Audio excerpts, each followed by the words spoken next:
Hey, screeners, how you doing? It's myself, the one AJ, Anthony Jordan.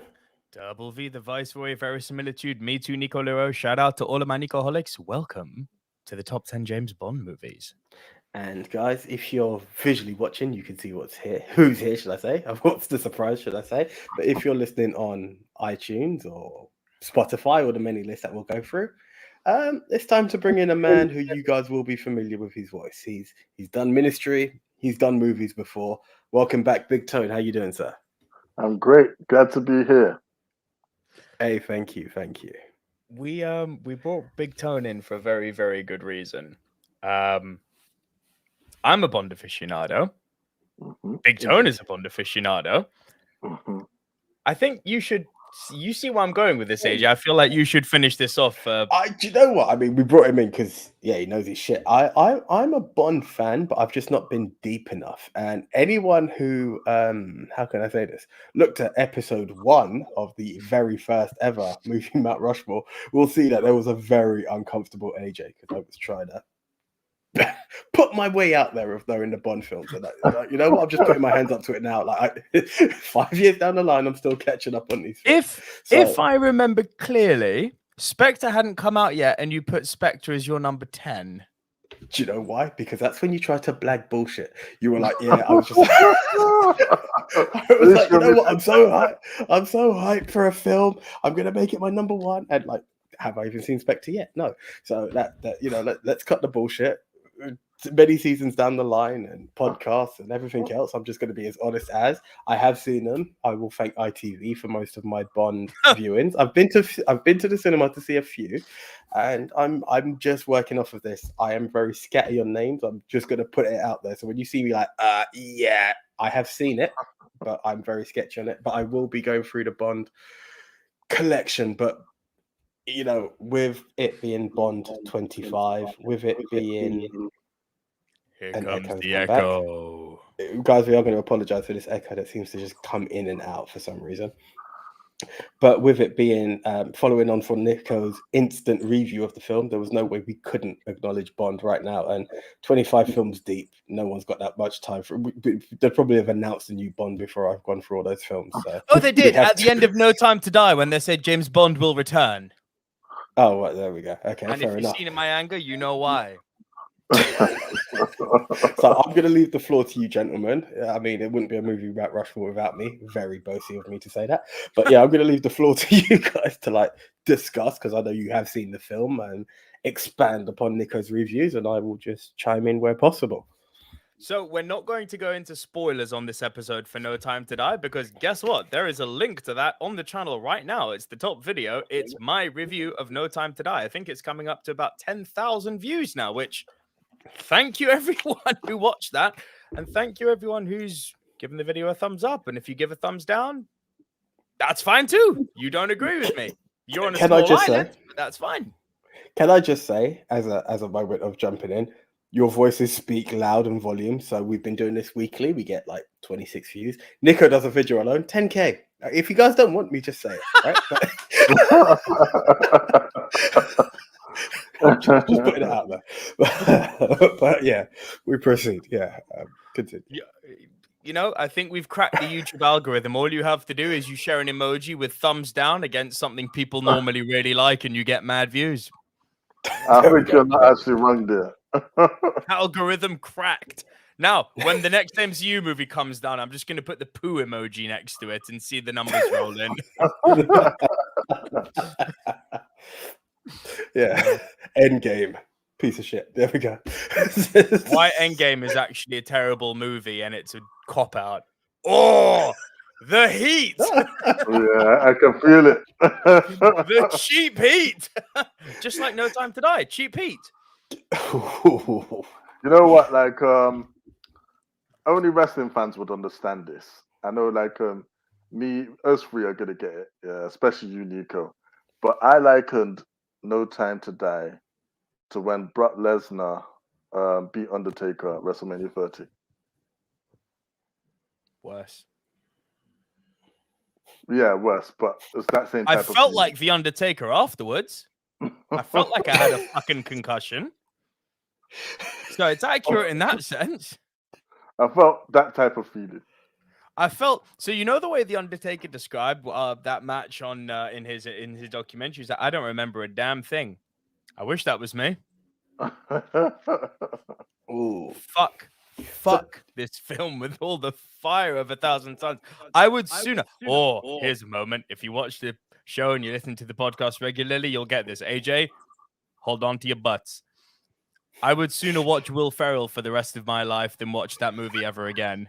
Wow. That's Ow. wow, that's a deep statement. Ow. Will Ow. Ferrell, I've got nothing against you, by the way, man. I don't understand his hate. No. Hey, I Their just don't hate. think he's funny. No, honestly, I Funny. just don't think these films, they don't bang. They don't bang like that. It's overhyped. It's overhyped. I think that's Will actually Ferrell. what they're intended to be, but anyway, we digress. Yeah, we digress big time.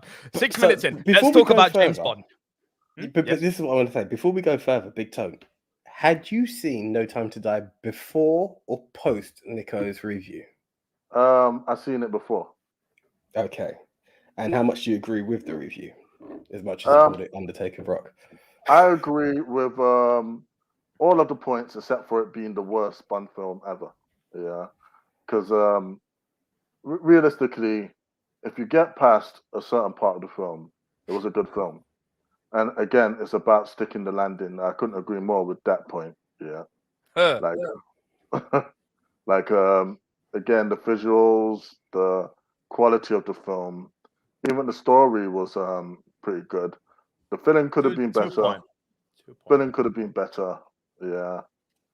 But and like certain things choices maybe I would or wouldn't have done. But Quite a few. generally the ending shows that I don't think the movie makers understand James Bond. I don't understand the type of feeling it's supposed to invoke when you go to see a Bond film.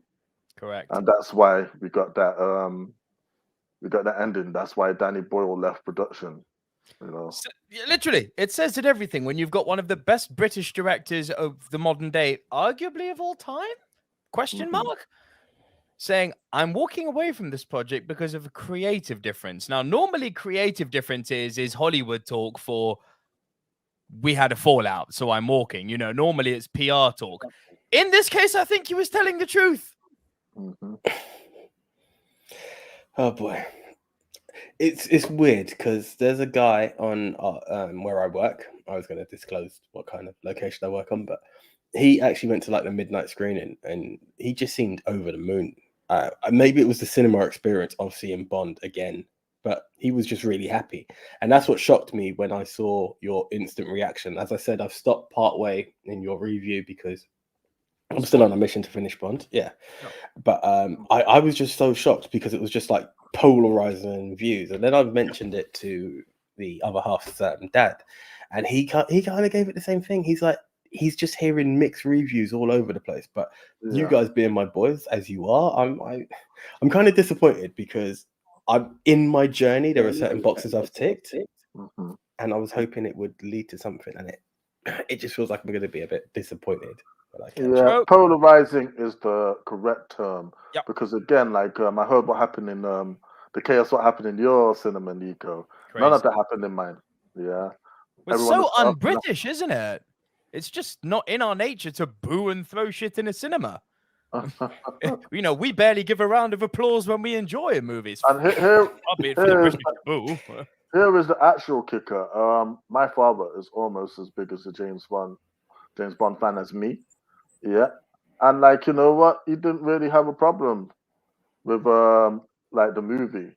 Yeah. I feel like probably, I mean, when I did start up kicking off a bit about it, he was like, he did agree with me. But again, like I feel a lot of people like just walking out with it. They'll just take it at face value, and it won't matter to them as much as it would to like as diehards. Of course, absolutely. To most people, and there's nothing wrong with this. To most people, they see it. It's a movie. It entertained them for 2.5 hours, nearly 3 hours in this case. They think about it for a few minutes afterwards, maybe talk about it over a drink and dinner afterwards, move on. If I emphasize this in the review, if you are deep enough into this character and it has something very meaningful to you, because there hasn't been anything we've grown up with more than James Bond. You could talk about brands like Disney. You could talk about maybe Star Wars peppering our life intermittently. But with the regularity and the frequency with which we got a James Bond movie, nothing's really affected us more from the late 80s through to now. And that's why it hurt me so deeply. What, late 87 80s, I was try the 60s. Right? No, but for me, I wasn't born in the 60s, was I? I mean, for me, in my journey. Yeah, fair enough. Yeah. And again, this is kind of going back to, as much as I haven't seen them, it's kind of guaranteed, and this is without even checking the TV listings. Around Christmas time, you're going to get a Bond or two on the TV. Definitely. Like it's just one of those things to look out for. Yeah. And that's what makes it even sadder. That it's kind of some good points I do want to take away from the latest Bond film is I hope with the upcoming proposed Amazon TV shows that they planned, that we do get like Nomi, 007, and like her adventures. Maybe one part of the spoiler gets their own. No spoilers on the podcast. No. I'm not saying. I'm saying something that would spoil here. If that got a spin-off show, I would be happy. I think you know what I mean, Nico. Yeah, I know what you mean.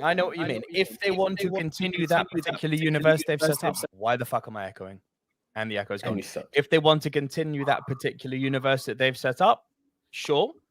But there was 2 comments that I read on that review that I did, and I think they're both very applicable to what we've just been speaking about. First one being, you've almost got to see this Daniel Craig Bond as a kind of parallel universe almost. It's like it's its own thing. It's its own. I already did though. I really did. I mean, I don't know. Did I miss it something? Because I always thought that this was a reboot from Casino Royale. Yeah, it was. But I never saw it as a separate thing. It was always like, okay, we may as well be going back to Dr. No, but we're still James Bond here. But it's set in modern times. I mean, and here's the most baitous thing about it is Pierce Brosnan's. Yes, 06 Glacier. Damn right, not on this list. No Time to Die. You, sir, are correct. Yeah. Well, I doubt it's on any of our lists.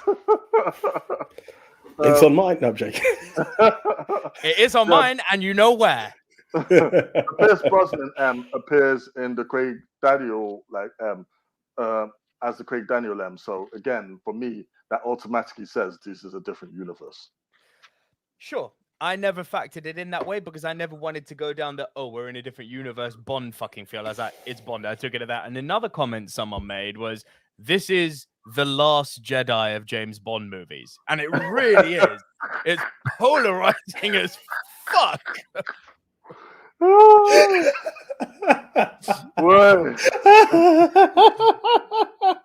There's been, honestly, if you want to laugh, if you want to have a real laugh, and I'm not tooting anyone, go and watch the review again if you've seen it already, but if you want to have a real laugh, just go on the review that I posted, pause it, and read through the comments. My God, some of them are funny. Like, laugh out loud stuff. And it's not just, I agree. There's some legitimate hardcore hatred going in that film's direction. The banter's fantastic. It's great. Yeah, I mean, one thing I will say is that the Daniel Craig films is its own arc. Like, that's the first time it's been done. Did it need to be done? Probably not. Nope. But like, at least there's a beginning, there's a middle, there's an end. So if you want to take away one redeeming feature, it's that. Sure. And to that I say, why do you need an end in Bond? Well, like I said, the creative minds behind that one do not understand Bond. Bingo. See, this is the problem that I kind of have. Like we kind of mentioned in passing joke of the MCU, and I do say there comes a point where the reset button will have to be hit because the classic heroes that last the test of time, as far as I'm concerned, are gone, and we need to bring it back to that. I see it in Batman, see it in Spider-Man, whatever film you have. Now, I kind of feel it's kind of awkward here because it's like, yes, maybe Bond needs a reset, but then Bond's had the reset from Casino Royale, from what I've kind of understood. And then it's like, okay, so it's had a reset, so it should continue, but we're not doing that. What we're actually doing is we've just made it a parallel universe that's got this ending. And then what happens? Do we then have to, like, it feels a bit like Terminator, where we just brought in Dark Fate. Like, are we now going to continue where Pierce Brosnan left off? Because Yeah. like what comes fate. next? Yeah, you know, what comes next of this? And, Very and this applicable is hard. title, by the way, to No Time to Die. Woke Fate. Very applicable.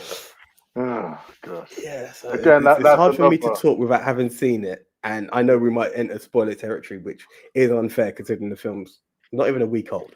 We're going to But- avoid spoilers for No Time to Yeah, Die. no, but this is what I'm saying. But I'm just playing on the. It's got me questioning stuff that even having not seen it, it's weird to have to think about questioning it. Is this list going to be what you consider the best of your favorites? Well, I think that's a really good time to explain how the show works, don't you, AJ? Indeed. So, So, I'm in guessing, just like answer David to- Bell and anyone else who's not seen the show before, Nico, would you like to tell everyone what the movie Mount Rushmore is all about? Yep. So in answer to David Bell's question, and for the first time viewers, the way the show works when we have two of us is basically a top 10 show where we bounce back and forth. When there's three of us, it's a top 10 show where we bounce back and forth. Here's the gist of the show. Each of us has made a separate top 10 list, completely independently from each other. We don't know what our individual lists are or in what order they are. Because Big Tone, right below me here, is our guest this week, he will be going first, delivering his list. Then it will go over to AJ. Who went first last week? You or me? I think it was you. AJ has frozen, so we'll move on.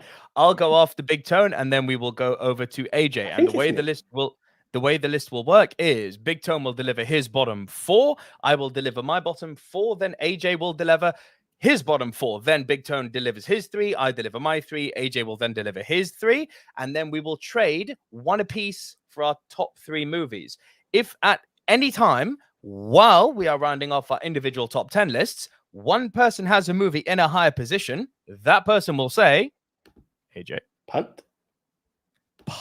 And we will punt and talk about that movie when we get to the higher position. Once we have all rounded off our individual top 10 lists, we will create a movie Mount Rushmore.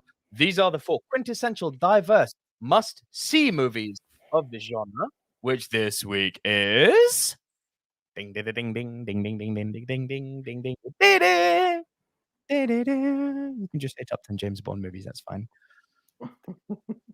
I was going to say top 10 James Bond movies that how diverse they really could be, because it's all in the category of Bond. But there we go. Can I just take a minute now to shout out Let's Go Brandon? I mean, loving the love. This channel is the best. Thank you so much. Let's go, Thank Brandon. you. Let's go, Brandon. Cheers. And hey, because we're not ignoring, Riri Thomas says, The Spy Who Loved Me and Skyfall are the best two Bond films, in my opinion. Much better than No Time to Die. The hate continues. My people!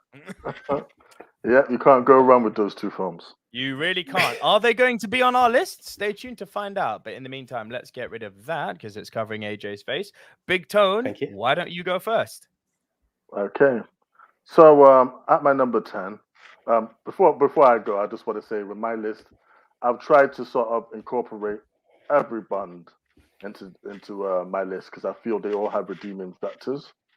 So my number 10 is Timothy Dalton's License to Kill. Big Tone, I'm going to stop you right there because that, my friend, is a So punt. Okay. That is a punt.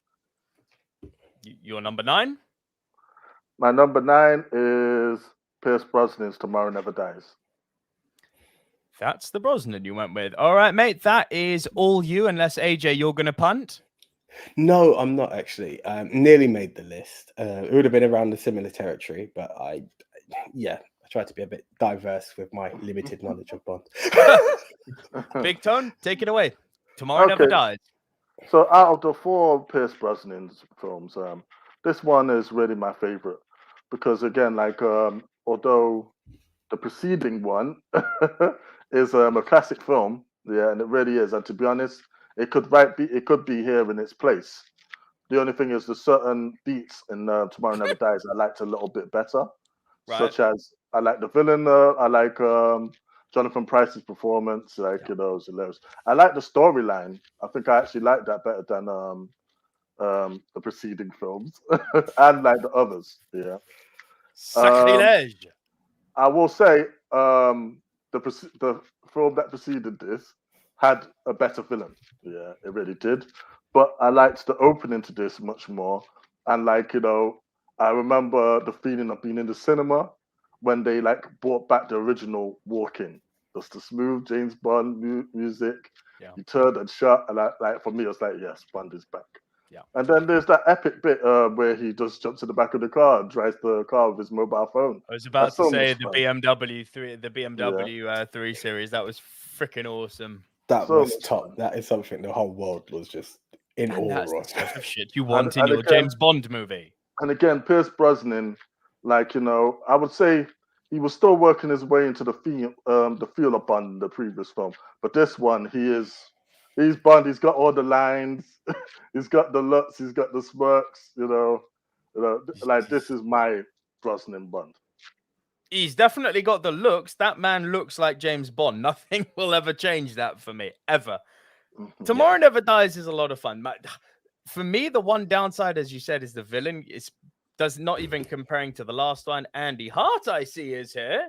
No way.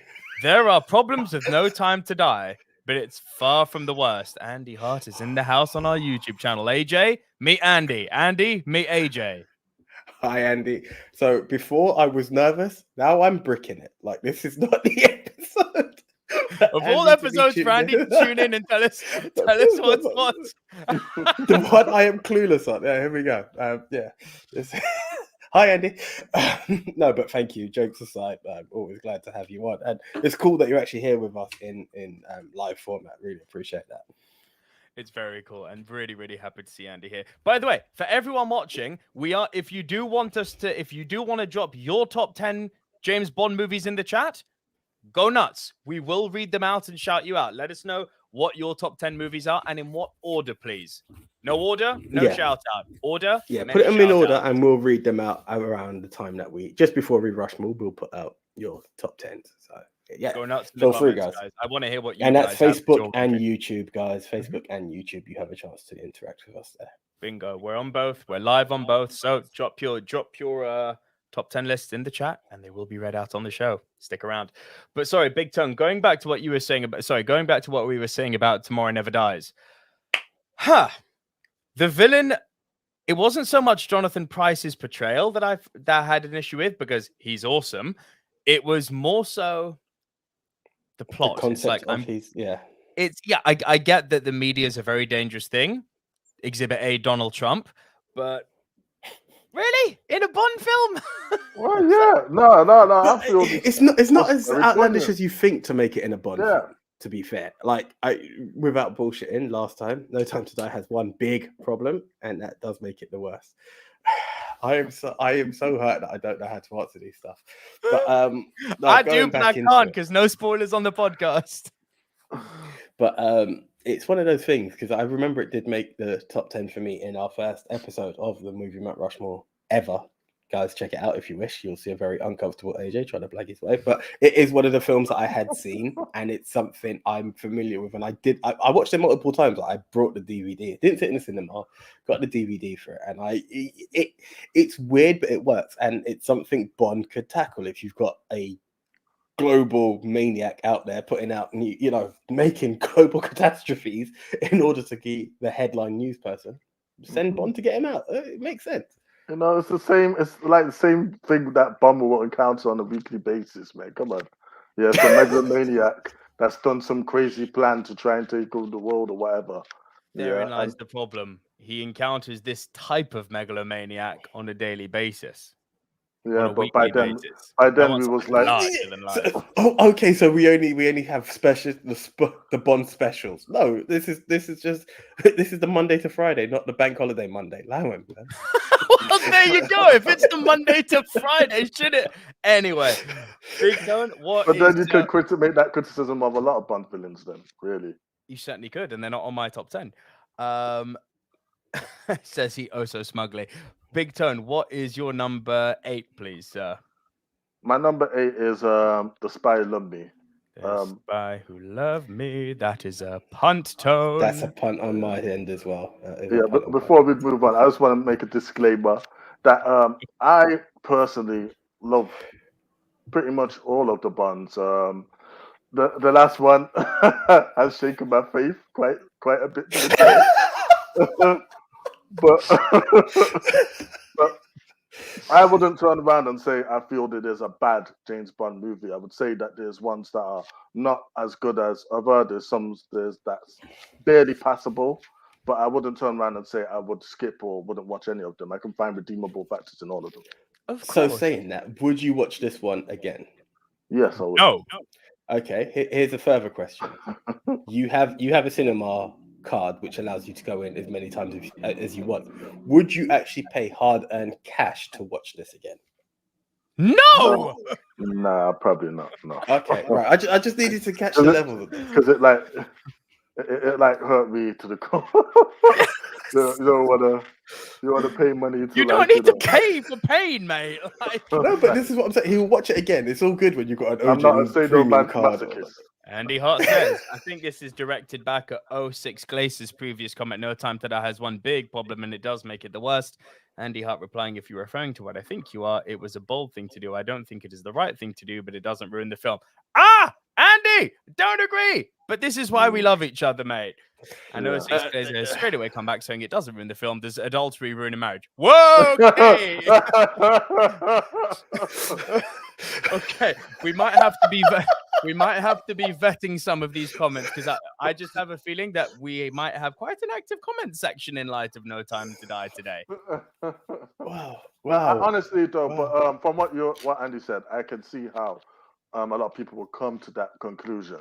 Yeah, just for me personally, and obviously for you, Nico, that was so the wrong thing to do, and it was sort of like a nice, beautiful, peaceful flight. They served the best snacks and everything, had the best films, and then the landing, they ran right into the tarmac. On your head unnecessarily and ejaculate on your face. They ran into the tarmac. There was fire and flames. Well, there's that, yes. I think that's better. We'll go with that. I'll take that. I don't know how to react to this. It's go weird. Watch the movie. Make up your own opinion. I know. I will do. Trust me. But I also reckon. I don't know. Me and you are different people, Nico. So as time goes on, it may pee me off less. You are a forgiving soul, but you do believe in unlimited power, and I can't forgive that. By the way, David, just want to say we've seen your top 10, but we will read it out near the end. So, but thank you for submitting. That is a very, very solid list, David. I like that. Jesus. I really like that. Very, very good list. Okay. Interesting. All right, Big Tone, over. So we've punted you twice so far. Big Tone, over to your number 7, please. Big Tone? Yeah. My number over 7, to number 7, please. Diamonds Are Forever. Interesting. AJ, anything to add on that, or is this all Big Tone? No. This is all Big Tone. I'll let you take away with this one, mate. I believe this is a lot of people's worst. Just FYI, but yeah, it's your movie, mate. Rock it. Personally, I it was a choice for this when I was making this list of putting this or You Only Live Twice on, like in this position. Because, I enjoy both movies. They're both classic movies. They're both Sean Connery. But why I like Diamonds Are Forever so much, first of all, is the banging opening track. Yeah, I like the Bond woman in this. I even like Blofield's replacement in this. Yeah. For me, it was more the fact that what happened in the previous film, Bond got his revenge, his comeuppance. So it made me feel really good. And like that is what Bonds are supposed to be about. You come out the cinema feeling like, yes, that was great. Again, it had a lot of cheesy lines, the dialogue and everything, but it was Sean Connery's swan song, unless you count Never Say Never Again, which I don't. So, I just enjoyed the movie for what it is, really. So this is going to go against the grain to what you were saying, Nico. Sorry, Big Tone. I'm just reading the comments as they come in. And Solig said, and it's Rolig, sorry. That's Rolig, yeah, thank you. Majesty or No Time to Die as number 1. So not only is this love, that's highly someone loved the film. Wow. Yeah. I'm going to repeat now what I said in the review at the end. If you like this movie, you win. You honestly are winning at life. I am jealous that you had a good time with it. And I'm super jealous that you enjoyed it so much to put it as your number one Bond film of all time. That means you loved it.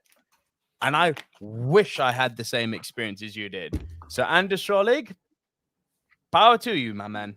Or my woman, my person, my they. Appropriate pronoun. Sorry, Big Turn, back to you. You were saying diamonds are forever. No, I mean, I think I said everything I want to say on that. Like, classic Bond, had everything you would expect in a Bond. Like, one of the more better lines was when he threw plenty out the window. One of the bad guys threw plenty O'Toole out the window, and like she hit the water, and he was like, "Excellent shot," and the guy was like, "I wasn't aiming for the swimming pool," and then Bond just licked him up. So there's a lot of fun parts in that film. AJ, do you want to go next, or are you happy for me to rock? Go for it. I can only say punt or just sink. AJ, not comfy this week. All right, my number 10. I'm hoping someone's going to pump me because I actually think I've put this too low. My number 10 is the original. It's Dr. No. It had to be Dr. No. So, what is it from 10 to 7, yeah? Yes. That's my number 7. Cool. Let's talk then. So, this, I mean, it's paying it enough praise to say that it's the original, and for kind of that nostalgic reason alone, it needs to be on the number 1. But what this movie did for the time it was made in, you know, the beautiful Technicolor, the globe-trotting adventure, literally every single pastiche stereotype that fucking Austin Powers was taking the mick out of in the bloody in the 90s, you know, an underground volcano lair. I mean, that's literally in this movie. There's, you know, bridges with piranha traps underneath. It's like, yeah, okay. And a star is born. And of course, underneath the mango tree, Honey Rider, one of the most iconic Bond, Bond girls of all time. One of the most iconic moments in cinema when she comes out. Really, really, really, really. It's such a perfect time capsule. It's a perfect microcosm for what Bond is. Larger than life villain, absolute stunning femme fatale, handsome. No, Dr. No isn't bad. I've read the novel and I like it better. It's very intense. I'll need to read that one day, Osix Glazer. Thank you very much. Hold on. More coming in. Bring it on. No, bring it on. Yeah. I've watched it here in Norway. I will not spoil it. Thank you for that, Anders Schrolig. Appreciate that. You should not be jealous, Nico. I was in my friend's funeral the day I watched. Oh, God. Ooh. My friend really loved Bond, the soundtrack. Mate, R.I.P. to your friend. R.I.P. to your friend. And I hope you're feeling better. And I hope it was a beautiful funeral. May they rest in peace. Couldn't have said it better. Yeah, sorry, Dr. no. Yeah, Dr. No. Sorry. No, it's fine. It's fine. Bring the comments on. Yeah, so Dr. No, look, as I said, it's a perfect microcosm of, it's kind of like a blueprint of what a Bond movie should be.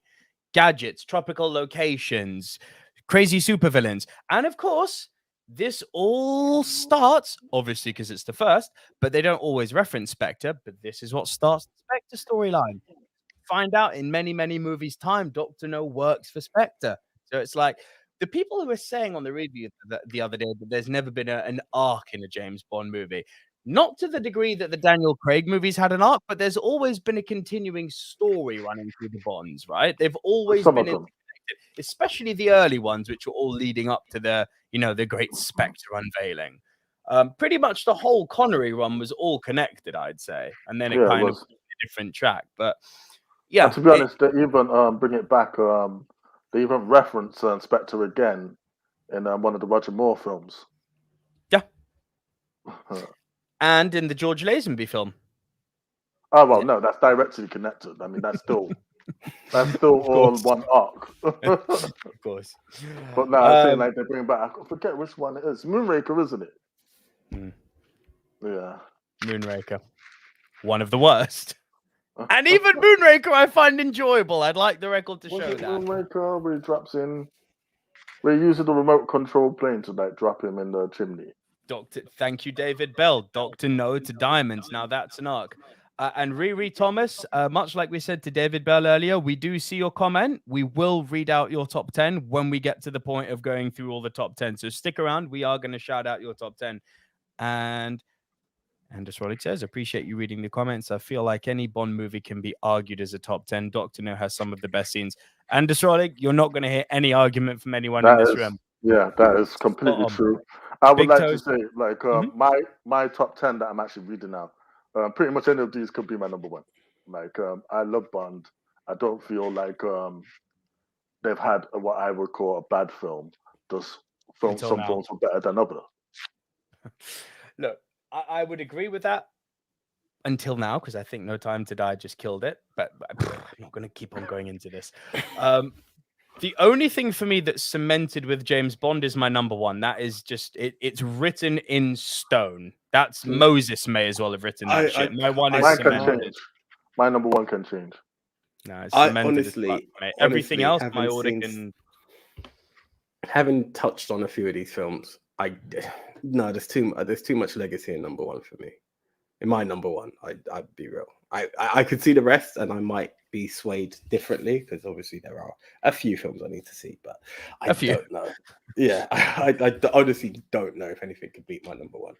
All right, so that was my number 10 and AJ's number 7. Dr. No, my number 9. Keeping it in order, Goldfinger.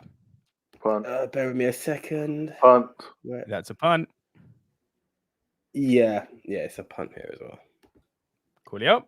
All right, then my number 8. I am going with Live and Let Die. Such a killer freaking movie, this one. So I'll wholeheartedly admit, this oozes cheese, this film. It oozes absolute cheese.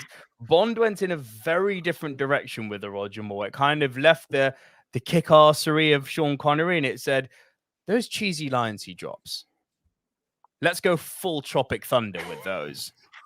Let's go full Tropic Thunder with those. It was entering parody territory from the Roger It Moore really was. It really, really was. And I think you could only have gotten away with a movie like that at the time it was made without it ever coming across as anything other than a spy movie. You make that in any other decade, it's parody. I mean, he's literally running across crocodiles' heads. He's driving buses that have been... No, this happens. He's Big Tone. I forgot about that. He runs across crocodile heads. He drives a double-decker bus that becomes un-double-decker. He has a villain called Baron Samdi who becomes a porcelain man and comes back from the dead. And Whistler one of the villains gets killed in a sofa. And then the main villain gets blown up with an air pellet. I mean, you can't make this shit up. Wow. You can't when you put it like that. Before it's, I think, hands down, it is the cheesiest Bond. Hands down. Because for the reason... Does this have a boat chase, yeah? Does it have a boat chase? There's one cheesier than that. Come on. Right, because Anders Rolling did bring up the boat chase. So I don't know if it's on your list, but come on. Boat chase was actually epic. Are we honestly going to say going to space isn't worse? No, okay, you've got me beaten there. Moonraker is cheesier. You're quite right. Yeah. Fair play to you. This is second cheesiest.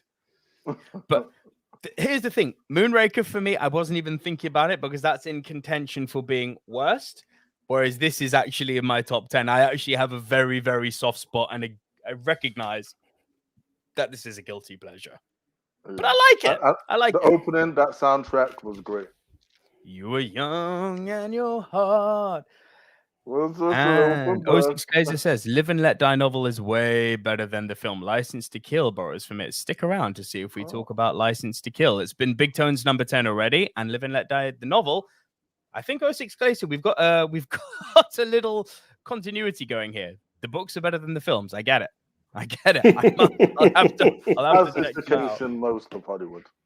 Sorry? Yes. As in the case in most of in cinema. Hollywood. Pretty much. So that was, I believe, my number 8. So let's go with my number 7, which is On Her Majesty's Secret Service. Punt. Okay, well, it was my number 8, but it's punted. So. Over to you, AJ. That was your number? That was my 7. Yeah? Over to you. Okay, so you guys talked about the fromage, and honestly, I couldn't be at a high number, but it had to be mentioned, partially because it's one of the 10 that I've seen, but also because I as a kid, I just found it like mega cool.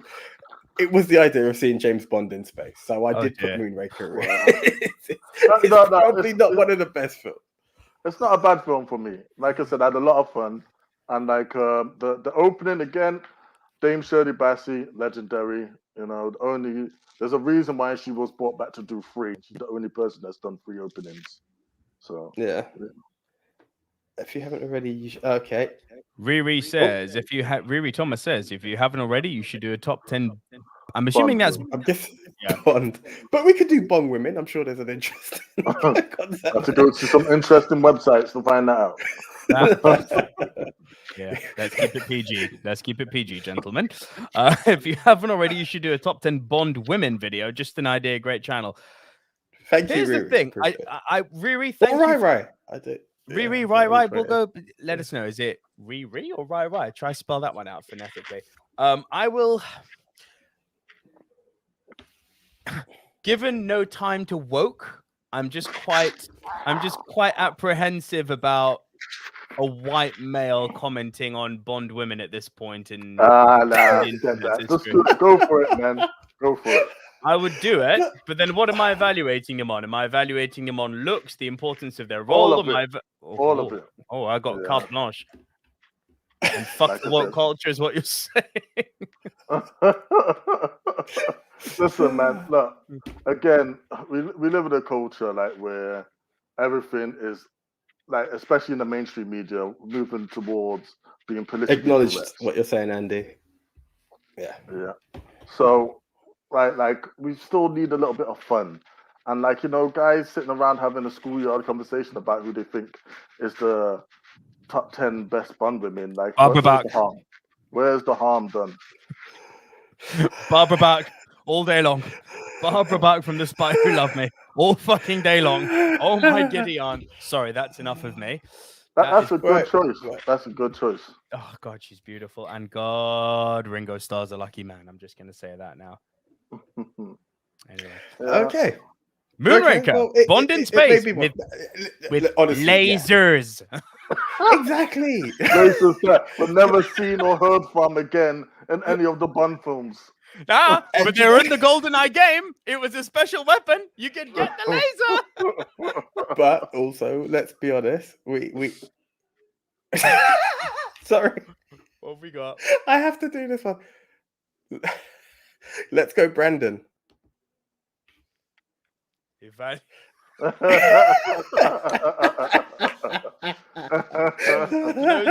those of you listening, Let's Go Brandon has just shared the international sign for boobs. And Anders Froelich has said Barbara Bach is well written as well, a strong female character, really. Anders Froelich, you're a far better human than I am. Thank you for helping me with that one. Her arc is actually one of the best in any Bond film. Yeah, most definitely. In terms of what happens to her husband and her story throughout, it's great. Yeah. Barbara Bach's my girl, man. Sorry, AJ. Not much more. Lasers. Honestly, there's not much we can really go into apart from Jaws. Jaws. Yeah, but this is what I was going to say. This was going to be the next bit. This was the next bit I was going to bring up. Not only was it there, the monster that I recognized from Bond villains was then thrown into space, which just threw me out even more. I was like, what the hell is he doing there? It just seemed to defy everything. It was a bit mind-blowing and just mad to see as a kid. So it's also the first time Jaws talks, isn't it? Yeah, and like his voice at the end, I must admit that's one of the best parts of the film. Some ladies, man. Agent Triple X really hurts the political correctness around her, doesn't it? Just. And Riri Thomas says Tracy is the best Bond one. That's a damn good shout. That is a damn good shout. No. Yes, Andy. I knew it. I love Andy. No, Moonraker is bad. It's bad, AJ. No, it's a bad AJ. There's got redeemable qualities. AJ, I'm not even going to go that way. right. I'm just talking about the kid in me who saw James Bond in space fighting Jaws. Like, capsule. You know, it was fun. James Bond in space fighting Jaws with lasers. Lasers. If you think of it as an 8-year-old kid, those boxes being ticked are all you need to see, really. When you weigh it to that perspective, I'm sure. I'm not gonna lie. If also, he fights a giant anaconda. Let's remember that. He beats up a giant anaconda. He literally did to the anaconda what Dwayne Johnson did to the building in Skyscraper. He punched it. Chris from Resident Evil 5 punching the boulder. Oh, dearie me, I love it. All right, AJ, before we get Moonraker is Moonraker is a good one as long as it's not in space. Very good. Oh, you guys are on fire. I gotta admit, even as a kid, I really did think the lasers were stupid. Is Big Tam your Thank Tam you. by any chance? Huh? Big Tam. Is this your No, Tam? no, not a chance. Not a chance. My Tam does not have a YouTube account. I guarantee you that. Big Tam says, evening, just got back from second viewing No Time to Die. Didn't hate it as much, but my God, where has the Bond from Casino Royale gone? It was bordering on Austin Powers at times. Action scenes are too short. Yes. And that also would confirm it 100% that is not my Tam. Okay, let's go. Brandon's actually got a damn good one here. Let's go. Brandon says best Bond girl is Rosamund Pike. That's actually a damn fine choice. Hands down, the best actress. Yeah, hands down. Well, there is an Oscar winner. There is an Oscar winner in there, but not for that film. So we'll move on. I'm just saying. I'm just being real. Rosamund Oscar's too big, man.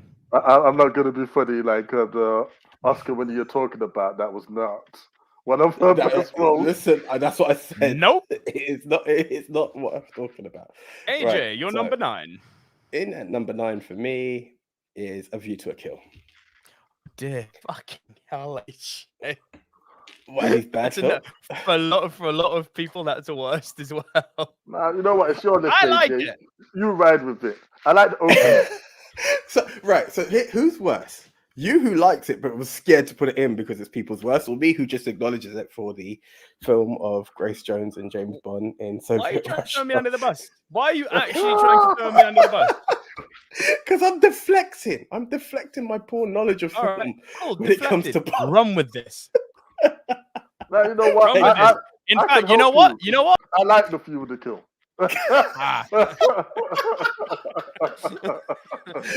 No, listen. I mean, it's one of those weird films. I mean, Christopher Walken as a villain would always catch me, of course. So that is one of its very redeeming features, and it's one of those technological kind of weird bits. A microchip, which when you grow up, everything was a floppy disk, and a microchip seemed to shut down the world.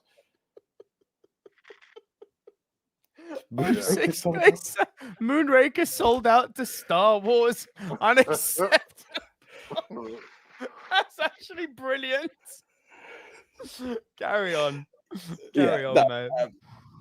Yeah, I mean, again, when you talk about like we had that kind of whole newspaper conglomerate guy try to shut down the world. Here we are as the man trying to shut down Silicon Valley. This is once again probably on a 9 to 5 for James Bond, but it was one of those films that I've seen it a few times along the way. It's what I would call it an ITV favorite. Plus, it was made in 1985 for a fan block to me. But yeah. And David Bell comes in and says, after the drudgery of Craig, I agree, it was drudge, I found Moore's shooting up my list. A View to a Kill, a cracking watch. Plus, you get a quiche recipe. Damn. What more do you want from a Bond movie than some Gordon Ramsay pro tips? Yeah, I'm not going to pretend I know like the film inside out or want to be one of those guys, but I honestly felt I felt the Bond moments, and it's one of those things that he's not my favorite, but I would say I've seen most of the Roger Moore Bonds than any other ones. So They've probably been on TV the most. Yeah, this is the weird thing about they're it. the most family friendly, aren't they? Yeah. Probably, and that's why like these films are going to come up in my list. They could be absolutely shit terrible. I apologize, but they're not at the top of my list. You know what I mean? But I just remember watching it. A Future Kill does have its redeemable parts to it. I mean, the part with the assassin attacking as the milkman, that was great. Like, you know, when he's attacking the It's really funny. I remember that. The milkman exactly. assassin. I remember that now. Yeah, Good God. Sorry. Okay. Like, of course, I'll be gonna leave out Bambi and what was the other one's name? Bambi and Thumper. Yeah, there you go. Come on. I'm Bambi. That's classic Bond, that is. There's your favorite Bond girls. By the way, Riri Thomas has put a great question out here. What's your favorite Bond song? Mine has to be Diamonds Are Forever. That's a big one, but I'm not going to answer. I'm not going to answer just yet because it will come up. Films to be mentioned. No, you can mention your favorite Bond song. That's fine. I mean, it all comes in as one package to me. That's why I'm going to kind of hold back. Okay. Well, I'm going to say that my favorite Bond song is GoldenEye. Big fan of Tina Turner, and I love how that song mysteriously sets up the plot that's about to unfold. Kind of like how they all do, but for reasons unbeknownst to me, that one resonates with me the most. Big Turner. But can I say, Diamonds Are Forever is a powerful figure. Yeah, it's powerful. They're all good. They're all good. Like I said, I don't think there's a bad Bond song. I love them all. I've got a bit of playlist. But if I was to go with number one, because maybe the film wasn't as great as the song, maybe nowhere near. But for me, the music, the sound, the opening, that was quintessential Bond. And that was Rita Coolidge's all-time high, the soundtrack to Octopussy. Yeah, as I said, they're all good. Harry Boy has come in and said, watch Nico's No Time to Die review earlier. Big respect, my man. Thank you. But it's not made this list. Well, maybe it has. But Harry, let's Harry's boy, should I say? I'm calling you Harry. How rude of me. Harry's boy, send your top 10 in because, like, it may not have made any of our lists. It may have. Where would it fall on yours? Like, yep, there is a worse section. It was their number one. Yep. Guys, I'll repeat it again. For those of you who have been watching since the beginning, apologies. But for those of you who have just tuned in, we have said, please let us know in the comment section what your top 10 Bond films are in order, please. And we're going to read all the answers out a little bit later on in the show. So bring that in all in the comment section down below. And Desrolig has come back with Roger Moore is the funny Bond. Hey, ho, ho. Always entertaining, no matter how silly. Agreed. And then has followed up with, this is for you, Big Turn. You'll appreciate this. Moonraker also has a Dr. Goodhead. No, that is out of Austin Powers. Let's be honest. That Where do you think Austin Powers got its ideas from? Lasers. I'm gonna talk about this in one of my movies later. But like, we all know what the worst Bond girl name has got to be. I mean, Pussy. Yeah. Miss Galore. I'll touch on that later. Oh, God. Cool. Big Tone. The only other person I've heard pick up all-time high. Pulp do a great version.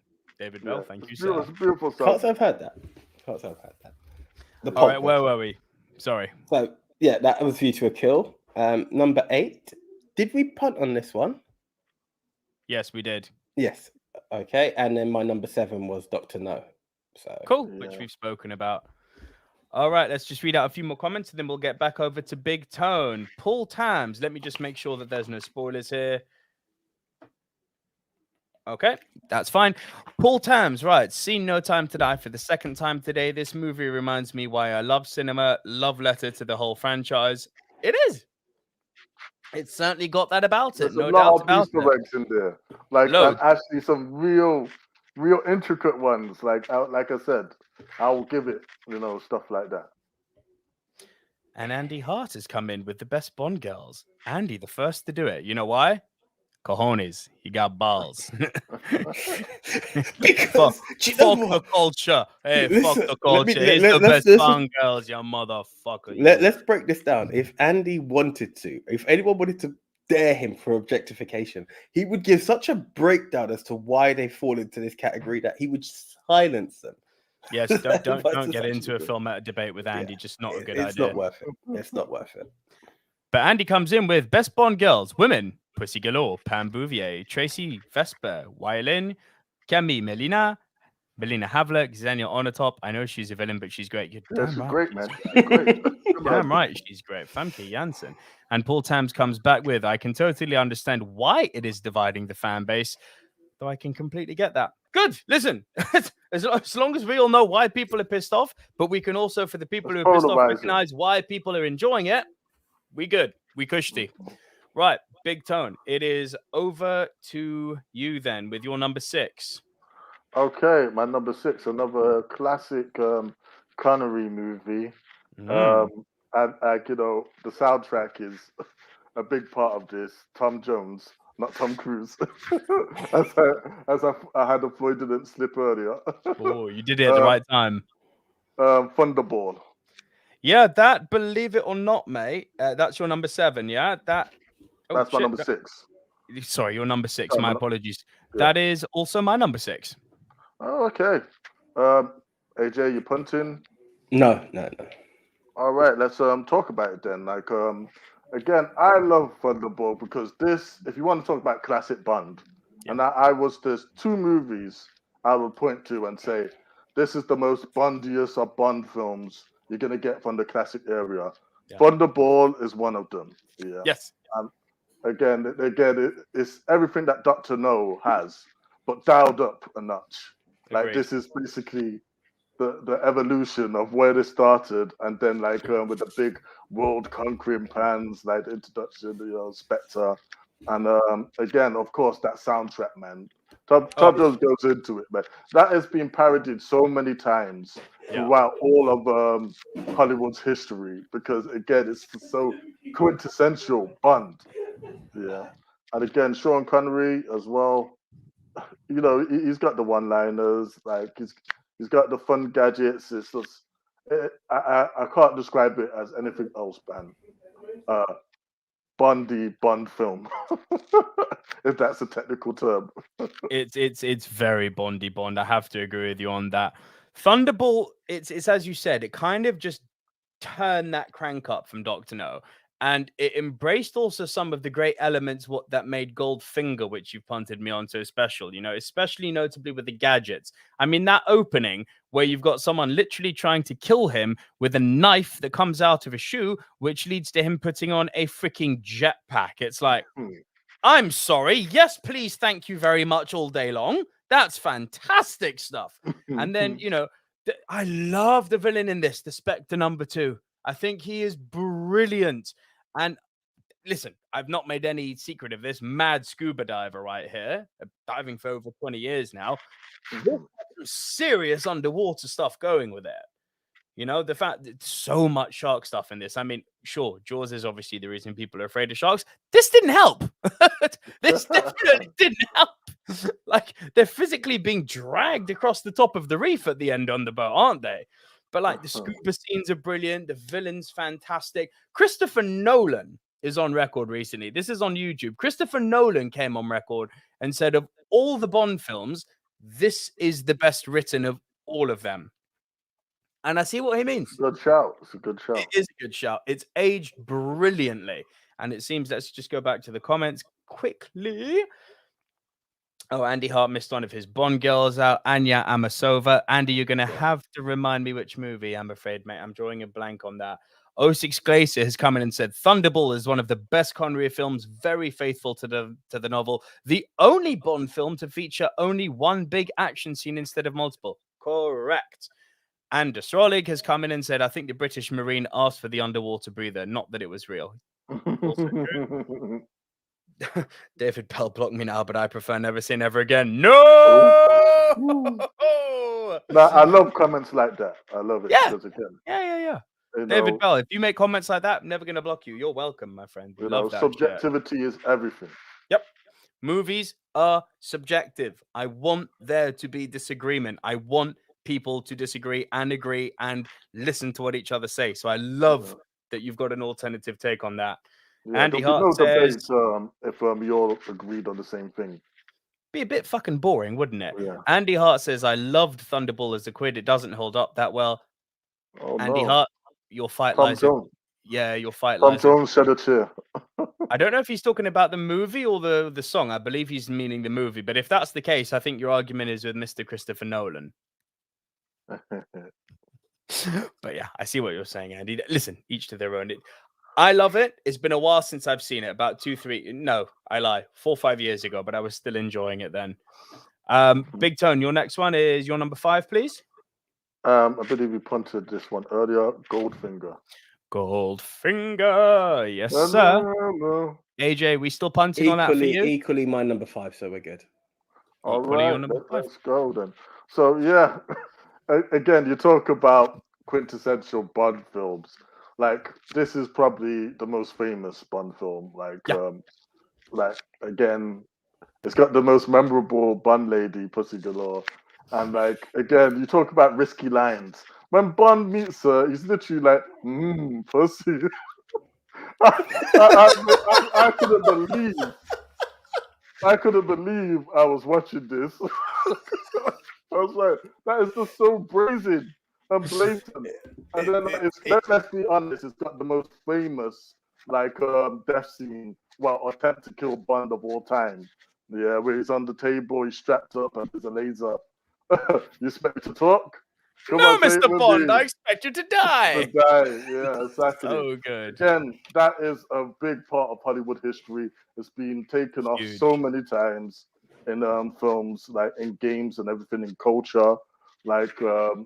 Man, go figure. And that was the first. I mean, there was Dr. No and From Russia with Love. Yeah, they were still setting the tone for Bond, because if you remember, even the openings kind of showed this. From Russia with Love started with a jazzy theme of the end song, Yep. and then it went into the actual Bond from the Bond theme from Dr. No, right? Mm-hmm. But with this was when the first time you get the proper walkout, the bit to start the film, and then the music in it, and it's the main song. And of course, it's the legendary Dame Shirley Bassey just killing it with Goldfinger. You know, again, one of the most famous songs probably of all time. Because, again, if you want to mock up anything with spy, anything to do with a spy, any parody, it's always something that sounds like Goldfinger.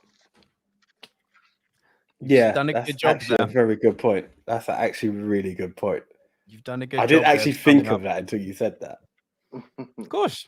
You've done a very good job there of summing up Goldfinger. However, we would be remiss to move over and away from Goldfinger before we talk about two things.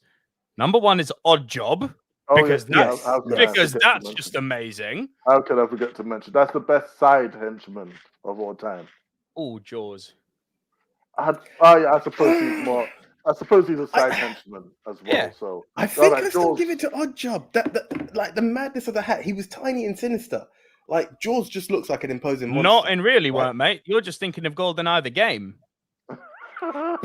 Possibly, but I mean, Odd Job was a big motherfucker in the movie. Huge. You're mixing him up with Knick Knack from a movie we're going to be talking about later. Okay. Knick Knack was the little person. Odd Job was a beast. Now I know who the cheater is in the Nintendo 64. I was going to say that cheating ass hat. Listen, I just remember seeing it. Me and GoldenEye, but I don't even think I actually used him. But yeah. No one should use Odd Job. It's cheating. Absolutely cheating. If you know, you know. Here's one. Comment down below. GoldenEye Nintendo 64. Who did you play with? Who was your character? Anyone says Odd Job, we're gonna be. Now, be honest now, people. Be honest. Be honest. And what will I do to you? I will type angrily. I'm sure Big Tone will find a way to put it on Game Pass for you to play them. No. This is a Game Pass. This is a Game Pass. Hey, listen, man. It's coming to Nintendo Switch, so hey. I'll look out for that. David Bell says Connery in Goldfinger is for me the best performance of Bond by any of the actors. Very hard to argue against that. Yeah, I can see that. I think Big Tam's put his top 10. Harry's Bay has put their top 10. And Astrology. I love the pacing of older action films. Nowadays, it's action every 5 to 7 minutes. The old Bond films took their time to set up the scenes. Goldfinger have some of the best Q scenes. Yes, it does. And I would actually like to say, in terms of slow pacing, I don't think any Bond can be beaten from Russia with Love. It's such a slow burn, but it's so well shot and paced. And now, but that might not make it for everyone, though. No, of course. I'm not saying it has to be a top 10, but I'm saying if we're acknowledging a great movie being very slow paced in the realm of Bond, that has to be the king. Oh, yeah, I totally agree. I mean, what I was just stressing is, for some people, that might turn them off a bit. Like, not for me. I love it. I love the slow build up and then like all the drama at the end. And there's one other thing we need to discuss before moving on from Goldfinger. The Aston Martin DB5. Well, there you go. Introduction of the legendary car. You know. Now, you want to talk about cranking up the dial here. Because, yeah, you mentioned Tomorrow Never Dies before, which was freaking cool. And there was always, when I was watching that, remote control car scene in Tomorrow Never Dies, there was always this little part of me that was like, oh, it's so cool, but goddamn it, I wish that was an Aston Martin. It just is his car. There's only one other car that can hold a candle to the Aston Martin, which we are going to talk about. Would you say that is the most iconic car in cinema? It's got to be top 5 at least. I'd say it's top 3. Mm-hmm. Top 3. And the other one's probably a Bond one too, to be honest. But 06 Glacier has come back with, I liked playing as Bond or the Anisoperative. 10 points. Very good. And Harry's boy says, well, there's a better pace when people are debating if Jaws or Oddjob is the best henchman. Harry, thank you, sir. We agree. The world is happy right now because we're talking about James Bond, the good James Bonds. Do you know what I only found out recently? The actor who played Oddjob was actually a wrestler who's actually held a few titles at that. Oh, is it? I had no clue. So why the hell were you saying a moment ago he was a little guy? Bro, listen, I only found out the other day. So upon reading out, I was just, I still thought, listen, he was a light heavyweight champ. The size is size, man. All right, Prince McMahon. You're a bulky little dude. All right, Prince McMahon. Bro, I'm telling you this. Oh, fucking hell. Jesus Christ. And it's not big enough for the heavyweight roster. And Astrolic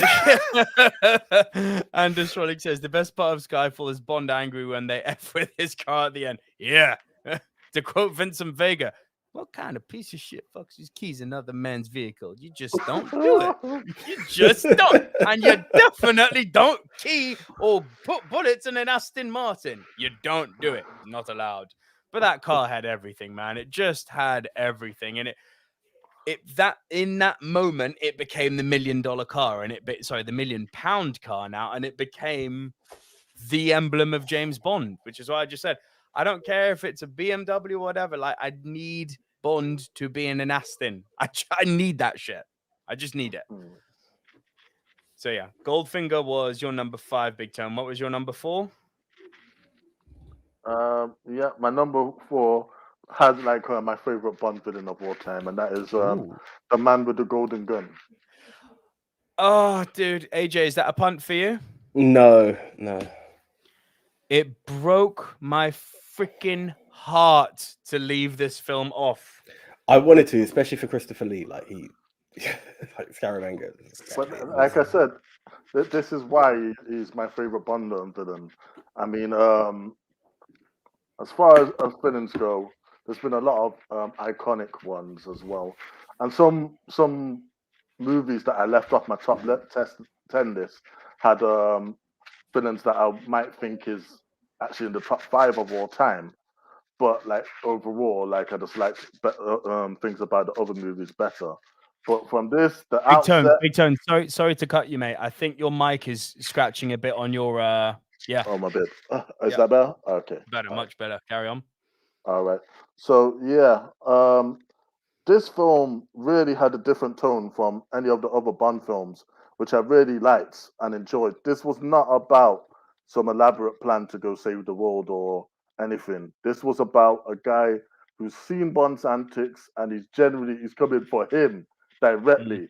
This up to then, was probably, if you discount on Her Majesty's Secret Service, that was probably the most personal Bond film to date, because again, this was about Bond. This was about who's better. Yeah. And that's why I like Scaramancer. He's such a cool character as well. Like, one shot's all I need. And like, I love it that is exactly how they kept it all the way through, because he did not get off his last shot at the end of the film. If he did, Bond would be dead. So, I like how he tricked him at the end. Bravo, His only Bond. shot. His Bravo. only shot. Exactly. I only need one. Come on, man. What badass says that? Like, I only need one, and he means it. There's no trickery. There's no anything. He's just such a good assassin. An assassin, a second to none. Yeah, exactly. The man with the golden gun. Let's not forget that banging opening as well. Lulu. Microphone scratching again on your top, mate. Oh, yeah. Let's not forget that banging opening as well. Like Lulu, she just went for it, man. Like if we're talking about fast Bond songs, that is gotta be in my the top 3. It's up there. It's definitely up there. For fast Big Tone, here's the comment that you're gonna love. No Time to Die is the last Jedi of the Bond franchise. Which is weird to hear it again. I love that that's come up. That's nuts. That is absolutely nuts. Salim Khan says, No Time to Die, totally mixed. Harry's boy says, I love the pre-titles of Golden Gun. Christopher Lee with a brilliant introduction. Correct. Scaramanga is, I think Big Tone says, one of the best Bond villains ever. Just because he could match him. Yeah. He's one of the few people Bond's come up against who could match him for skill. And how could it be better? Do you know what? I'm actually going to put my hand up. Out of I was going through these films. When I was tempted to put that up as a title, because I actually was going to replace one of the other films up earlier, I thought the reviews were really shit. And I was like, I'm going to get massacred for this. Coincidentally, I've been massacred for the other choices. But I was actually shocked. I thought, this is one of the films that I was really enthralled with, because it was Bond meets his challenge. And it's all set in Thailand, which is obviously somewhere where I spent 10 years. So this film is very near and dear to me. I just love the way that he's in this kind of ninja school getting a massage, and then the 2 Thai chicks show up and do Muay Thai on all the boys and kick their ass. It's like, that was great. That was great. See, and that's how you can do female empowerment without pissing off everyone. Thank you. You don't have to. Here you go. Shove it Here's down 2 girls who kick ass. Exactly. You see, for me, that is more meaningful than any of these new ones that you try and deliberately be like, oh, this is the new lead, or this is the main character, and she can do all of this just because. No. We're touching into the S territory. We're touching into modern cinema culture, mate. Okay. Oh, yeah. Anders Srolik has shared his top 10. I'm going to save that until a little bit later, Anders Srolik, but I will come back to that. David Bell says Scaramanga, Maud Adams, and Crisps named after the henchmen. What's not to love about the man with the golden gun? Very good. Very, very good. Maud Adams. Yeah. Very good. I like that. Yeah, no, it broke my heart to leave this one off. Broke my heart. But it's also quite stupid. A car transforms into a plane. Yeah, but it's Bond, though. It's Bond. It's Bond. And it's more era Bond as well. So now, do you see what you two have just said highlights my disdain for the Daniel Craig era? A car turns into a plane. Yeah, but it's Bond. An assassin with a golden gun and 3 nipples. Yeah, but it's Bond. Lasers. Yeah, but it's Bond. An Aston Martin which drops like smoke screens and is bulletproof. Yeah, but it's Bond. A guy who throws a bowling cap and it slices statues' heads off. Yeah, but it's Bond. It's Volcano Lair. And it's like, this is one of the points I didn't come down hard enough in the review. It's like, there has to be an element of fun with Bond, because the moment you take that away, he becomes Jason Bourne. But Well, then to be honest, again, though, maybe you didn't I've highlight got- that because, as you said, it's Craig, not this movie. No, It's but the I've got Craig to be honest though. Like this film actually did have a lot of Bond films. Like No Time to Die, it did have a lot of Bond, bits in it. Like they was trying here. That's why some people would be looking at it like, oh, it's a parody or now or something. And I will say with the Craig Bonds to defend them a little bit. Yeah, like they're a mixed bag. Yeah. And like I like how they show how Bond could work in a little bit more of a realistic modern day setting. Yeah, and like if you keep doing the same thing over and over and again, how long would it be until we're like, oh, Bond's stale? Yeah, or like. Well, I said it in the review. They've just done something that's going to make him stale, because all they're going to do is reset. I'm not saying anymore. But the thing is, in terms of that, what you just said, Tone, it's a matter of just being outlandish. As outlandish as you can get with your creativity. The fact that this whole topic came up because we made a car fly, like, is the whole situation. I mean, okay, I'm not gonna lie. Most of the wild ideas are probably going to be found in the Fast franchise nowadays. But it's all about that. It's just toy with shit and make it look the part. Yeah, And, and you know what? Fast 9 was stupid, and I had a great time with it. I had a great time with it because it was stupid, right? But my point, what I'm just trying to highlight is that. By the way, Salim agrees. Exactly. Bond should be crazy, eh? Thank you. Yeah, I mean, I feel like I said, I agree with that because again, obviously, I love the classic Bonds, but again, I do respect and like some of the choices in the Bonds. Like, I feel there's room for all types. There's room for you to try different things. Tone, you're going to have to say all that again. You've cut quite badly there, mate. You've just dropped out. Oh, no, it's your internet signal. It's not your mic, mate. It's your internet signal. Say all that again, please. Okay, yeah. So, my point is that I feel that Bond there's room to try new things and everything. I do like the classic cheesy, the cars, the girls, and everything. But I also do like some of the more modern choices, the nitty grittiness and the attempt of more in-depth storytelling rather than Bond fights to fit in. He gets gadgets, he meets the girl, the end. Yeah, like that is Bond, and like you go there expecting that to be Bond as well. But then there's also room to try and expand Bond and carry it forward, the franchise forward. Now, with Craig, it started off great, but ultimately, trying to like put in certain things, I don't know, whether it be identity politics, whether it be not really understanding what the franchise should be, they, didn't stick the landing. But no, they really didn't stick the landing. I know Six Glazer adds to this. You can't have female empowerment without pissing off people. Just ask Barbara Broccoli. Yep. Let's go. Brandon says, I stole this quote. You aren't passing the torch, you're torching the past. That's a good one. That's a good one. That is stolen. I will be keeping that. That is, Brandon, we're stealing that with you, my man. That's damn good. Yeah. Anders Raleigh comes in, says, No Time to Die has the silliness and gadgets the rest of the Craig era was missing. Problem with Solace, Spectre, and No Time to Die is that you can't watch it without remembering the last movie. Pretty much. Essentially, No Time to Die was good for 2/3, then it became dull. The ending is cheap and almost pointless. Cheap heat! Cheap heat! Yes, I would agree with that. I found the new action awesome, yeah, but we needed the gadgets and more girls for sure. Thank you! This is what I'm talking about, where we're dropping in politics of today and everything. They can't have Bond as, the misogynist dinosaur, as M quotes him as being in GoldenEye. He needed to be more evolved. And I don't think they're making out like freaking James Bond is Johnny Bravo, and it's like, yo, he is not quite the same, like easy. That's a good point. It's not that far. Yeah. Right. So that was where were we at? That was Big Tone's number 4. So I think that's over to my number 6 now. In at my number 6, let me just bring up the list here. My number 6, Thunderball, which we said. My number 5, The Spy Who Loved Me. So that was the punt from earlier. AJ, you punted on that too. That's a punt. Yeah, that's still a punt. Oh, still a punt for you. Great. Yeah, punt, my man. All right then, and that was very quick. My number 4. This is the punt from earlier. Big Tone, License to Kill. Got a license to kill. So good.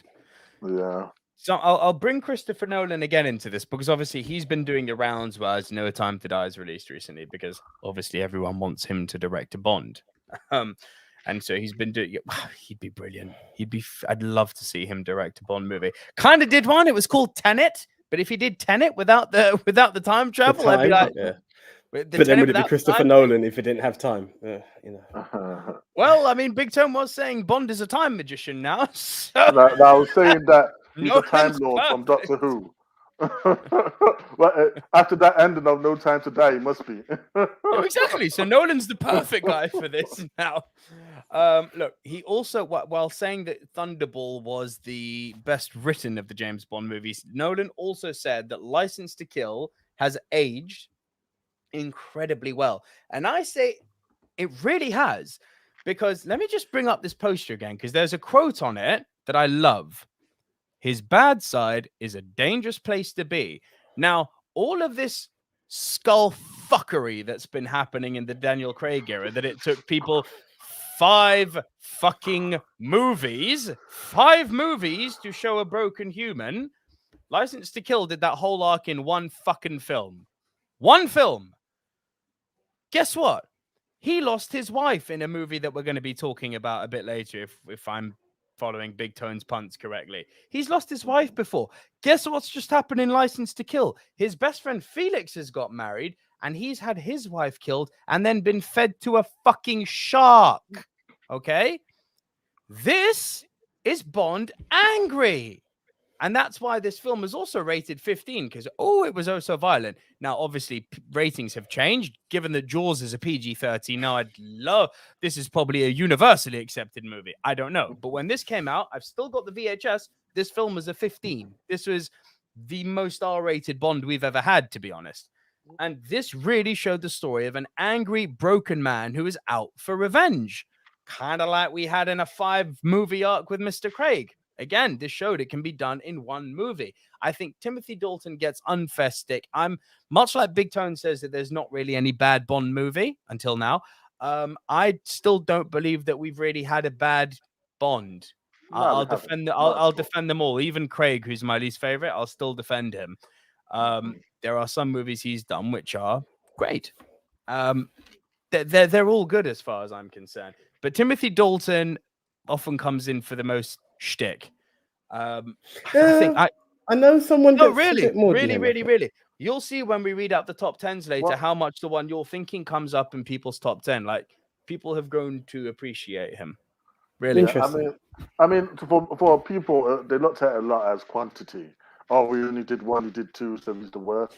Mm-hmm. But no, you gotta look beyond that, as well. Understand the movies for what they were. That's why once one that would have been universally panned as the worst is now people's top 5. Quite a lot, because again, as time has gone on, you've got been able to look at it how has it lasted over time. David Bell says picking an actor's best 2, it's hard to beat Dalton. Oh, and fun fact, Dalton was actually the original choice for PUNT, but he was just too young. Yeah, they actually wanted him over Sean Connery. Here's another interesting fact on that. They actually didn't want Dalton back. The 2 movies that Dalton was in were supposed to be Pierce Brosnan. Oh, okay. Yeah. I don't know what the ins and outs are. Maybe someone can comment down in the chat if they know. But I know that with Pierce Brosnan, he had some weird contractual block with Gillette of all people, which stopped him taking. No, hold on. If I'm not correct, was it not Remington Steele? Because that was the name of his character. It very well might have been Remington. Yeah, he had a TV show that was very, very Bond-esque called Remington Steele, and I always remember watching that, thinking this guy should be Bond. Coincidentally, he then became Bond. Well, there you go. So that was it. That was definitely the contractual obligation then, because he was supposed to be in Dalton's movies. Dalton was never meant to be Bond. Oh, that's interesting. It's a mad one, isn't it? It's funny. Now you imagine how good Brosnan's repertoire would be if you could add License to Kill and Living Daylights to his. Oh yeah, if he had 6 movies, then to be honest, a lot of people might be. This is the best Bond of all time. Some already are. For me, Yeah. he already is, but that's my personal thing. Brosnan's my guy. When we're talking about the film, License Yep. to Kill. Pierce was locked into his TV show Remington Steele. Thank you, Salim. Okay. Thank you. Yeah. So I do know some Bond shit. David Bell, picking an actor's best due, it's hard to beat. Dalton, 06 Glacier, we're not a country club, 007, best M line ever, correct. Yeah. We're not a Oh country yeah, he club, let 007. down M in that film, didn't he? Oh, great. No, I love that film because again, the Bonds that stand out the most to me are the ones where they tried something new, and like they've done something we haven't seen before, and they like sort of deviated from the whole classic stick. This guy's got a world plan.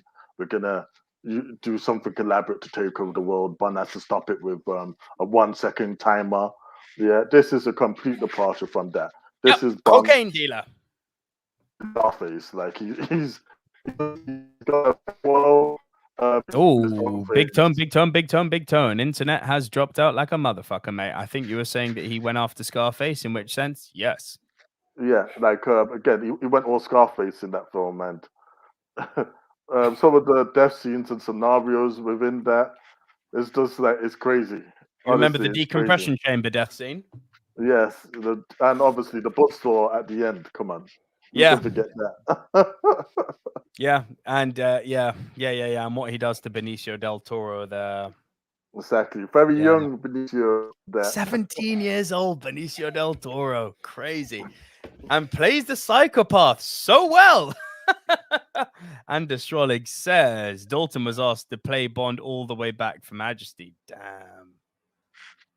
He does look the part. Like him and Pierce are not dissimilar looking. No, you're not wrong there. Actually, you're not wrong. All right, so that was my number 4. AJ, over to your number 6. Right, so in at number 6 is one of the Craig movies I did finally get around to watching. Okay, here we go. It's coming up now. Casino Royale. Punt. Okay, right, okay. Number 5 was Goldfinger. Yep. Which we spoke about. Number 4, was it? Someone brought it up. I can't remember. Someone put it up in the comments. No, sorry, not punt. Sorry, my mistake. There's absolutely not a pun there. Sorry, go back to yours. Number 4. Never say never again. Really?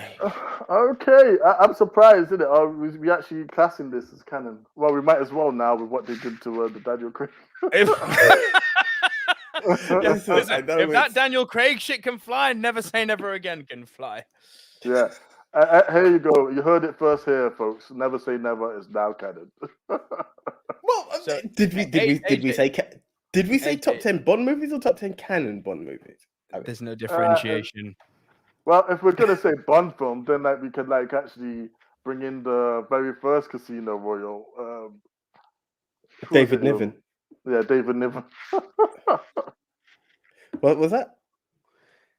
There was a comment there. Are we No, ignoring but it? yeah, Andy, AJ, I'm with you. It was hard to leave Man with a Golden Gun off my top 10. Sorry, Nico, not AJ. Thanks, Andy. Love you too, man. It was left off mine, but I just followed like a tomato score. But do you know there's one thing that really secured this? I mean, there are two things, should I say? One, I acknowledge who Sean Connery is as Bond. So I just had to the fact that he was brought in despite contractual like agreements and whatnot, seeing him come back. And then it was the story that they had of Agent Bond, which I suppose will come into the timing thing again.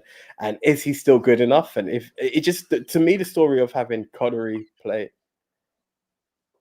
Read that out. and Astrologue. Rowan Atkinson is awesome back in Never Say Never Again. Woody Allen in Casino Royale. All tall people will die.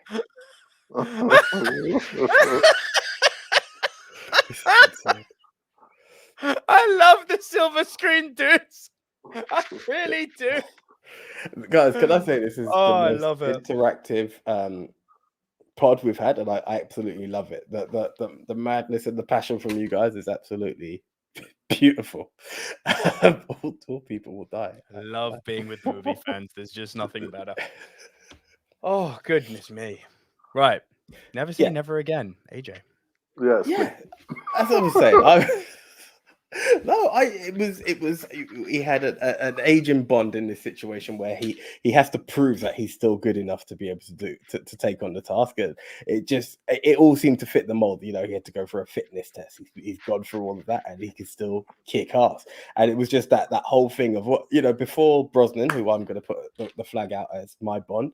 This is within my family in the circles, I'll always hear Connery's the man, and then they're like, do you realize on this film he came back to play Bond? And I just kind of enjoyed that, and it seemed like kind of meta, if you would, because it was like you're bringing Bond back, but then you're bringing the original Bond back for this film, and it just seemed to work to make this kind of dynamic magic, if you would. Yeah, honestly, I'm gonna be 100% real here. The only reason why Never Say Never got the stick that it did is because it didn't have the walk-in, and it started with the song straight away. Yeah, and that's why people didn't view it as a proper Bond film. Like, because again, like, you know, that this is really the Logan of Bond films. Really, you know, Oh, old man Bond the coming out of, Logan of Bond. yeah, old man Bond coming out of retirement That's a cinematic for term one there. I last like that. hurrah. So yeah, I can see why you put it there. Big Tam says, agreed, never had a bad Bond. As a 70s and 80s kid, I was rooting for Lewis Collins. Sadly, Cubby Broccoli thought he was too aggressive. Oh man, poor Barbara's coming in for some shtick. Salim Khan, how was that Fatima chick? Lol, saying she's the greatest lover of all. Henchwoman. guys. Okay, now we're pushing that. I told you. I believe there's some spillover from the review that's leading on to this podcast, and I told you the comments in that review were amazing. I love Anders Rollig says, talking about the David Niven Casino Royale, remember the cowboy storming the casino scene at the end? I got that feeling again watching The Last Jedi. Big Tone, you'll like that one. Salim Khan says they never had the license to use those nice Bond things. Yeah, exactly. ain't it true? Yeah, this is fact. Ain't it true? Use the nice Bond things. What a great way to put it. So AJ, that was your 6, your 5. No, that was your 4, wasn't it? 4, yeah. Right, we are trading one apiece. Big Tone, your number 3, please. Okay, my number 3 is On Her Majesty's Secret Service, which was my number 7 and AJ's number 8. Yeah. Okay. So basically, as I said before, I like the Bonds that subverted my expectations. Yep. And like, honestly, watching On Her Majesty's Secret Service, I don't think any moment like did this more than at the end of this film. Like we're all used, and all we've seen up until then is Bond winning, Bond riding off into the sunset with his beautiful girl. Yeah. And then the next film. Sorry, Tone, you're rubbing again. Sorry. And then the next film, she's conveniently just not there anymore. But with this film, we've seen Bond meet a girl, we've seen him fall in love, we've seen romance. And again, like it was a great scheme by Spectre, a great portrayal by that version of Blofeld. Yeah. And then, of course, the gravity of that ending. I so wish I was alive around that time to be in the cinema. It's called No Time to Die. No. That was done poorly. This was done perfectly. Yeah. Again, like, set to Louis Armstrong's We Have All the Time in the World. It was beautiful. Stumpykins agrees with me. No Time to Die must have subverted your expectation with that ending. Still in shock. It did, but in an eye-rolling way. A rage-inducing way. Rage-inducing is the word. This again, like, who was expecting that at the end? His missus to get popped like that. And for me, that just really cemented this film. That was on Her Majesty's Secret Service, AJ. Don't worry. I was like, whoa, did we just like? Okay, cool. Yeah, like that really cemented this film as different, as a standout, especially in story for the Bond films as well. And people nuts George Lazenby for years, but his performance is great. Like, he has some funny lines, man, and like those funny actions. There's a part where he's walking and there's this retractable door, and he just pushes it and let it hit the henchman. Something like little like that. It's just funny. That's just So cheeky. it's funny, but can I tell you the other thing I don't think George Lazenby gets anywhere near enough credit for? He could kick ass. Like, George Lazenby was actually quite a proficient hand-to-hand combat man. Like, the action scenes with him fighting, I'd say, are far superior to anything Connery ever did. Like that scene on the beach where he is literally kicking ass. I was like, okay, fair play. Don't discount that theme as well. That theme is epic, and it's been used so many times. Again, like, you know, it's the first time in like how many movies they went back to just a theme, and like haven't done it since. Again, like no words or anything, but that theme was great. And it's been used so many times in other media and culture as well. Like if they ever do make a TV series and call it Her Majesty's Secret Service, please use that as the opening. Yes, most definitely. Listen, it's a very good shout, and it's got the, without eye rolling, it's got the darkest ending of all the Bonds. Definitely. Yeah, great pick. Can't really argue with that. My number 3, Big Tone, was the one I think you were telling me off air that you were going to leave off. For me, this is really quite a big one. You Only Live Twice. Small punt. Ooh, my man. AJ with the punt. All right, well, over to you then. Okay, so in at number 3 for me is the one you guys both punted on earlier, and it is Roger Moore, The Spy Who Loved Me. So good. So good. Now, you know we were talking about cars earlier. Yeah. This car. Yeah. This car. A Lotus that transforms into a submarine. Yeah. Exactly. It's, to me, also, I think this was the first Bond film I actually saw. And as Frolig, Majesty is way underrated. Lazenby never had Yes, I was going to bring this up. He was a model. He wasn't even an actor. He had never acted before, and convinced the producers he had a career in Australia. When he came clean, he still got the job. That's big. That's big. And as such a franchise such as Bond. Yeah, so there you go. And he's quintessential Bond, man. Bond was never at his most Bond than in this film. This is true. That's even why he got caught. He didn't even need to do that. He just, no. Well, might as well pass the time. He was a horn dog. Sorry. Spy Who Loved Me. Yeah, I think this was actually the first Bond I had seen. It's one of those, like, you hear this madness and it's there. And I just remember the mad scenes, and the gadgets come out. You've got, as you said, the Lotus that literally drives and it's underwater, it's a submarine. That chase, though, that fucking chase. It's so good. Again, this is the first time you saw Jaws as well. Like, it has all the elements that just kind of captivated me into the world of this espionage, this secret agent that is James Bond. You know, it for me. So it, as much as it has all these elements, it's the fond memory of it as well for my introduction as to who is James Bond, and that's why I think there is this soft spot for Roger Moore. As cheesy as it may be, it's what I first saw, and I love him for it, kind of thing, in the world of Bond. Jaws is in this. The car that could possibly give the DB5 a run for its money is in this. That chase with a helicopter, a freaking motorbike, which has like hyper, which is a rocket.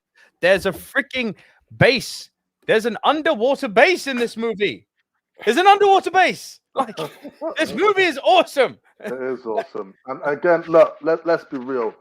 This might have definitely of the classic Bond films. Like, there's no question. This has one of the best openings in pretty much any film. You know, with that skiing, the whole like I gotta go, and then like obviously they're setting the tone of the story with that. But then that moment where the parachute comes out, it's the British flag, iconic, man, iconic. And then of course, Carly Simon, you know, Nobody Does It Better, one of the best soundtracks ever. That's my second favorite song of all time. Nobody Does It Better. And again, my wedding song. It was going to be my wedding song had we had a proper wedding. Fun story about that. I mean, absolutely wrong word. Not fun. Tragic story about that ski scene. The stuntman who was doing that so who was doubling up for Bond to do the ski jump and then open the parachute with the British flag. Yeah. He died in that stunt. That Oh man. That stunt you're seeing, if you go and watch The Spy Who Loved Me now, I don't know if they've cut it. So what happened is, I mean, it's a crazy stunt if you think about it. He's skiing off of a cliff, loosening his skis, and then opening a chute. And the accident that happened when he opened the chute, one of the skis sliced the chute. Oh man. Whoa. R.I.P. So that guy you're seeing in The Spy Who Loved Me, that is his last moments alive. It's really quite harrowing. So what did they do? It's actually kind of No, Did they they did do it in two one takes? fucking take. So that bit with the he was just going down at that point. Right. So let me remind you how it works. What you see, it's all wide shots because obviously you don't see Moore's face. The only time you see Moore's face is where it's sort of really close up, really he's close acting up, like and you he's just see skiing, the yeah. British flag behind him, and that's obviously all done in the studio. But the actual stunt of the mountain jump and the skis being chucked off and the flag opening is all from far away. It's a one take. The guy died.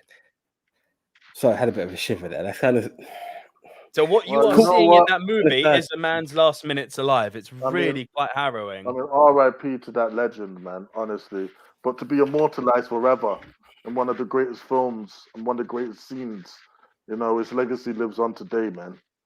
It does. But then here's the sad thing. Can anyone name the poor fucker? Yeah, this I is didn't the even sad know thing. that. I didn't know So, that yeah. until you told me. So yeah, you're right. It's sad. It's sad. And exactly, you didn't even know about it because it apparently was like this big scandal. I don't know what the ins and outs of it were. All I know is that they got in trouble because obviously someone died on their set. Yeah. But Not but calling it a snuff movie, but like, yeah, you did to just bring shout it out. back, to bring it back to a bit more friendly stuff, more lighter. Again, the story of The Spy Who Loved Me is great, man. Some scorned lover, because again, I've always thought about people who are around these characters, these assassins and everything, how they react when they suddenly their loved one is dead, and we got to see it play out here. Yeah. She was angry, but then in true Bond fashion, he Still fought shags her. around. Still shags He her. fought around, man. That's The- the ultimate ladies, man. mission is over, Commander. Went from The mission is over, Commander. Bond be like, want to see my dick? she started off wanting to kill him, ended up in So bed with good. him multiple times. So wow. I'd just like to read these two comments out, which I brought up already. They're really good. Harry's boy says, The Spy Who Loved Me is the kind of film we needed this year. Can you just imagine the standing ovation at the cinema? Yeah, Harry's boy, I Yeah. That's a completely agree. beautiful point. People needed to leave this Bond movie happy. We needed it after so long, and we didn't fucking get it. That's a And- brilliant point. Yeah, fantastic point. We needed a Spy Who Loved Me this year, not some drudge fuckery. And Salim Khan says, oh, yes, Spy Who Loved Me, first Bond movie I saw, fan of Bond character for life after that. Salim Khan, really interesting you say that. Me too. My first Bond Oh, movie that was as your well. first. There you go. I can't actually It's- remember yeah. which one was my first. That's nuts that it's done that. So Andy Hart says Dalton shouldn't have been Bond when he was. He was actually offered the part twice before he took it. Yep. Yeah. Yep. Yeah. okay. So that was my number 3. Yeah, my number 3. That was your 3. Big Background. Tone, your 2. Oh, Okay, we're getting my into the business end here, guys. The business end, my number 2, and like these can alternate, but for now, today, my number 2 is Skyfall. That is also my number 2. Yeah, so I love this film. Again, like I said, it alternates which is the best Craig film. But again, you talk about sticking the landing. Like finally, the other 2 Bond films, again, Craig was evolving into the role, and they was trying to find their footing on how they're gonna carry on with Bond in a modern era. And this is like everything come together. Kudos to Sam Mendes, because again, Yes. he came in and he just knew, all right, these are the essential parts of Bond, and we're gonna take the goodness from the modern films and we're gonna bring them together to make this melting pot of joy that is Skyfall, with the elaborate plots, the little Home Alone scene at the end where they like rig the house up. One of the best soundtracks, hands down. And like, to be honest, on some days could be the number 1, like opening song. Yeah, like with Adele's Skyfall. Like I mean, it's not personally my number one, but it could be. Like it's up there, definitely, and it's definitely the best. Mike scratching on your jacket again, mate. So it's definitely the best of the modern era, like the modern songs. I would say Skyfall. No, Chris Cornell. Yeah. Chris Cornell. Well, my look, name. if we're talking about fast ones, that's my favorite of all time, and I was going to talk about that in a little while. But like, I was careful with that. I didn't relate it to the movie. Don't worry. Yeah. If you know, you know, and then you know. Yeah, you know. Also, like, I was so happy to see Bond just walk out at the start of the film. You know, people cheered in my cinema when that happened. Yeah. Like, he walked out at the start of the film, he turned, he shot his gun, there was blood. Yeah. That's how Bond Ooh, started. blood. Ooh, duh. Yeah, no time to die. Look, blood. Yeah, no, open barrel blood. Fucking movie. Again, like, it had, and again, guess what? It had a death at the end, but guess what they did with that one? It had emotional gravitas. It was very deep. Yeah, when M passed in that one, because obviously Dame Judi Dench had been in like 7 films at that point. Yeah, so we love her. So when like obviously she died, we felt that. It felt earned. It didn't feel cheap. And before you give away too much, What of Skyfall? I'm sure everyone here must have seen it. No, but we'll leave it at that. Oh, Don't worry, no. everyone watching. Don't Okay. worry, I've been. It's my fault. Any spoiler that lands for me is my fault. Skyfall. Oh my god. Any spoiler that hits me is my fault right at this point. Apart from the current film, because hey, let's respect everyone. Well, But like there's a lot of Easter eggs in Skyfall that you will appreciate as well. Like from the classic desk, yeah, to them bringing back a certain vehicle, to them actually playing the theme in the film. Yeah, there's a lot to love about Skyfall. So there is a lot to love about Skyfall. Do you know the thing I give it the most credit for? And then I'll give it some credit for other things because it is a phenomenally good movie. They finally relaxed their assholes a bit. They stopped taking themselves so goddamn seriously and they stopped trying to be beta born, which is what I think the Craig movies up until that point were. Oh, let's have a free running, parkouring, computer generated orangutan who is basically a gritty spy. It's like, hi, Matt Damon just called. He's got a lawsuit coming your way. Fuck off. Amazing, that part. Skyfall. Yes, it was amazing, to be fair. I agree. Yeah. But Skyfall finally did something which they hadn't done with the Daniel Craig Bond up until then. They relaxed a bit. They remembered that Bond has to be a bit tongue-in-cheek. They remembered that Bond has to be a bit cheesy and funny. And there were little springs of it throughout. Like right in the beginning, in the train scene, when he jumps from that train carriage into another, and he just takes a moment to straighten his suit and adjust his cufflinks. Yeah. I was like, there you go. That's fun. There you go.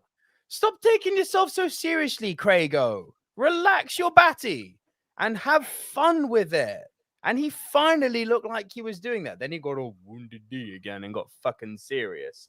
But like, no, there were moments in this film where he was really embodying part of what Bond should be. Also, by the way, Javier Bardem, awesome villain as Silva. So good. He was great. And yeah, as you alluded to already, Sam Mendes just he gave me a bit of a Dr. No vibe. This really felt like a proper globe-trotting adventure. Yeah.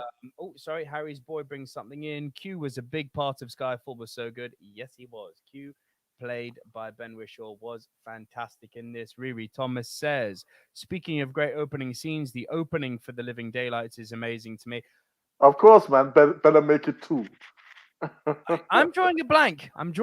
For some reason. He lands. It's the training scene, which actually turns serious because they start killing the double O's for real, and then obviously Bond notices. He takes out all the people. Lands on the boat, and he's like, "Oh, I'll report back in an hour." And then some girl comes out with champagne, and he's like, "Better make it 2." Yeah. And then the music starts. That is very good. That sounds on point. And do you know what I loved? I loved that we went back to Bond's roots here. that we saw where he comes from. We had a bit of his past, and I was just like, yeah, this is hitting all the right notes for me, and this is what I've wanted, and it feels very in keeping with what we were getting from the Daniel Craig Bonds. So yeah, Mm-hmm. this film worked for me top to bottom. Yeah, I mean, like, I'm glad you mentioned that. That's again another thing. Like I said, I like the Bonds that subverted our expectations and did things they may not have done before, things that didn't, pee you off. Yeah, and again, going back to explore why Bond become Bond was very interesting. It was. AJ, your number 2, sir. Right, my number 2, we punted on it earlier, just briefly. Yeah, You Only Live Twice. Such a good fucking film. I regret leaving this off my list because I really do like this film. It's so good. Bond in Japan, Bond learning to be a ninja, Bond coming back from the dead, Bond finally meeting Blofeld. This was the key part. I think when you're talking about his grand enemy, okay, we have Scaramanga, but this is the whole spectre, the whole element of Bond and Blofeld. This is who it is, and yeah, there are many visions of Blofeld, but this is the one that should stick out the most, and the inspiration to Dr. Evil, if we're going to really go down that line. But completely. He's in a volcano layer. They're literally wearing the same outfit. The same outfit. He's got the cat. He's got it all, and that's the thing. It's not the ending of Bond. It's not the culmination, but it's a moment. It's a something moment out of it, and that's what I thought really carried it to be a top Bond moment. It's got everything that you need in the Bond, and to have a super spy, you need the super villain, and it's that face-to-face moment in it, which I think just gives it that. Let's not forget, it's going down kind of thing. Let's not forget that opening, that soundtrack, Nancy Sinatra. Which so Robbie, beautiful. Which Robbie Williams then whipped off for Millennium. Yeah. Yes. Yeah. Again, even the way that started. Oh no, we started by killing Bond. Yeah, and then like the music, So and again, the artistry in a lot of these old ones is so interesting to watch because obviously they didn't have the same effects that they had to work with today. So you have to get very creative in what you're doing, and you're still trying to show the theme of the film. Yeah, which this one, You Only Live Twice, really did. It showed obviously the Oriental side, within the opening credits, and again, it matched the music perfectly. It matched the music perfectly, and I'm going to pull out a Bond girl here who I don't think gets enough credit. The one who he wanted to marry, played. Now here we go. Let me pull this name out my ass. Played by Akiko Wakabayashi. Yes. Wow. Well played, sir. Well played. I think she's beautiful, and I think she kicks ass. I think she kicks ass. She's an absolute badass ninja girl. She's awesome. It's a shame she gets poisoned. Also, speaking of Q, because we've been talking about Q more and more, he builds a helicopter. We got breeze over that, please. Because that was awesome. And that awesome theme as well that they used to play in those old Bond films, some of the action scenes, like the one with that helicopter. Brilliant.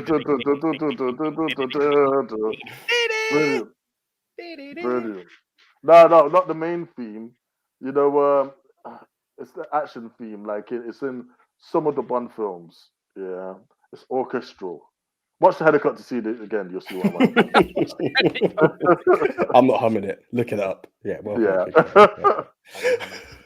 Right. Okay. Yeah. Before we reveal what are well, it's not a collective because I don't believe we all have the same best. But before we reveal what our number one movie is, each of us, we're all going to tell you what our worst is. Big Tone, over to you. Well, you know what? The fun of this area, Daniel Craig's many ups and many downs. I'm sorry. Like I said, I don't necessarily hate any or think any of the funds are bad or had a bad movie, but there's one I got the least enjoyment out of, and that's got to be Quantum of Solace because, why? You came from the highest high to the lowest low. Why? They already peed me off from the start where there was actually no shooting, walking and talk. At least in Casino Royale, they kind of did. do a bit of when he turns and shoots the gun. They didn't do that at all, like for the start. They did save it till the end of the movie. But nah, man, that's not what I wanted to see. And then with that film, the action scenes were very sloppy, especially going from the last movie. It was very sloppy. The villain was just like, I don't even know what you call that, Z-list villain. Yeah. I mean, Bond again does have some redeemable features in it, like that line at the end where Worst Bond film. I agree, man. That easily could have been its name. Time to die. That's what I'm saying, isn't it? Like with Quantum in the world, I cannot call No Time to Die the worst Bond film. And word 789 says Quantum of shit. Yep. Damn. No, I agree. A lot of fans of that film. But like I said, it did have some redeeming qualities. Like Daniel Craig was still, Olga Kurilenko. Yeah. But here's the thing, like it was a symptom of modern day Bond because she's the main Bond girl and them two never got together. Like I wasn't feeling that. No, not at all. It was weird, wasn't it? Yeah, like again, it just felt like that was forced. Like and the colleague says, I usually fall asleep during Quantum. Salim Khan says there was a writer's strike when they were working on Quantum. Daniel even wrote part of the screenplay himself. Yeah, it shows. And I bet you also he had some creative fucking interest in No Time to Die. That shows too, don't it? Stick to your day job, Craig, if that's the case, man. Because I love you as the actor, but that's what you do well. If it's I've not seen it, but you think you would write yourself some exciting shit if that's the case? Like, if you had freedom to do that? But hey. The Aston Martin chase is the only good part in that movie. Riri Thomas says Octopussy was painful in my opinion.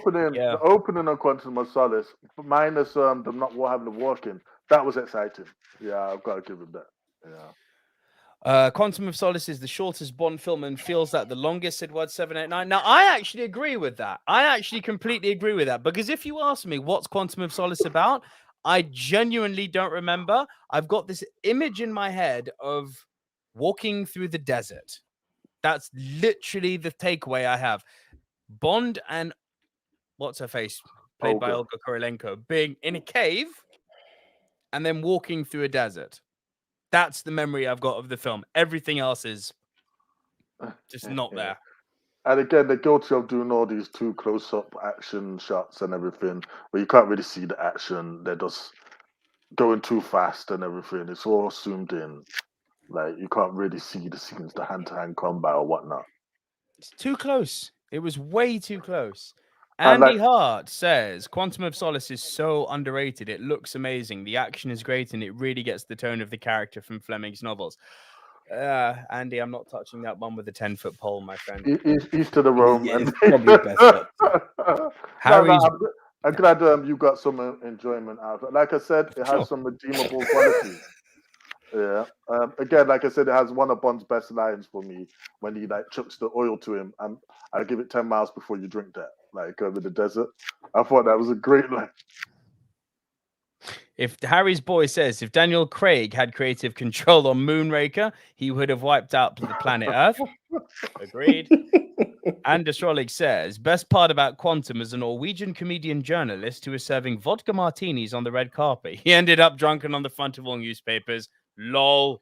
The Sentinel says Quantum of Solace is about a water tycoon trying to make a war. Yeah, literally. That's kind of what I remember. There is an extra sweeping the air writers' strike. Really hit Quantum. Yeah. Oh, and Riri Thomas says Quantum of Solace has the appeal of a glass of warm water. Oh, damn. Wow. I love this, guys. I love this. Loving this. Yeah. Guys, come back week after week, man. We like the... I'll try and put a review up every week, shall I, AJ? Listen, they've seen us here. You know what to expect. I normally have a bit more depth, but hey, there we go. Right, my worst. Duh. Surprise. No Time to Die.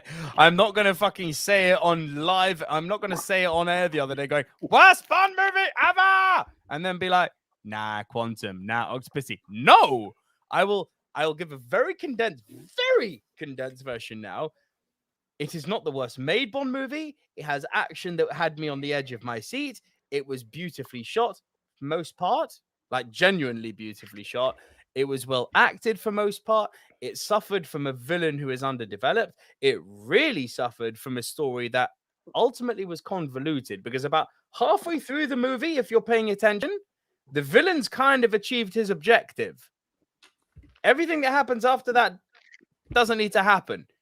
And then the ending. And for the ending, and not for objective critical reasoning, but purely for subjective personal disdain. Fuck you, No Time to Die.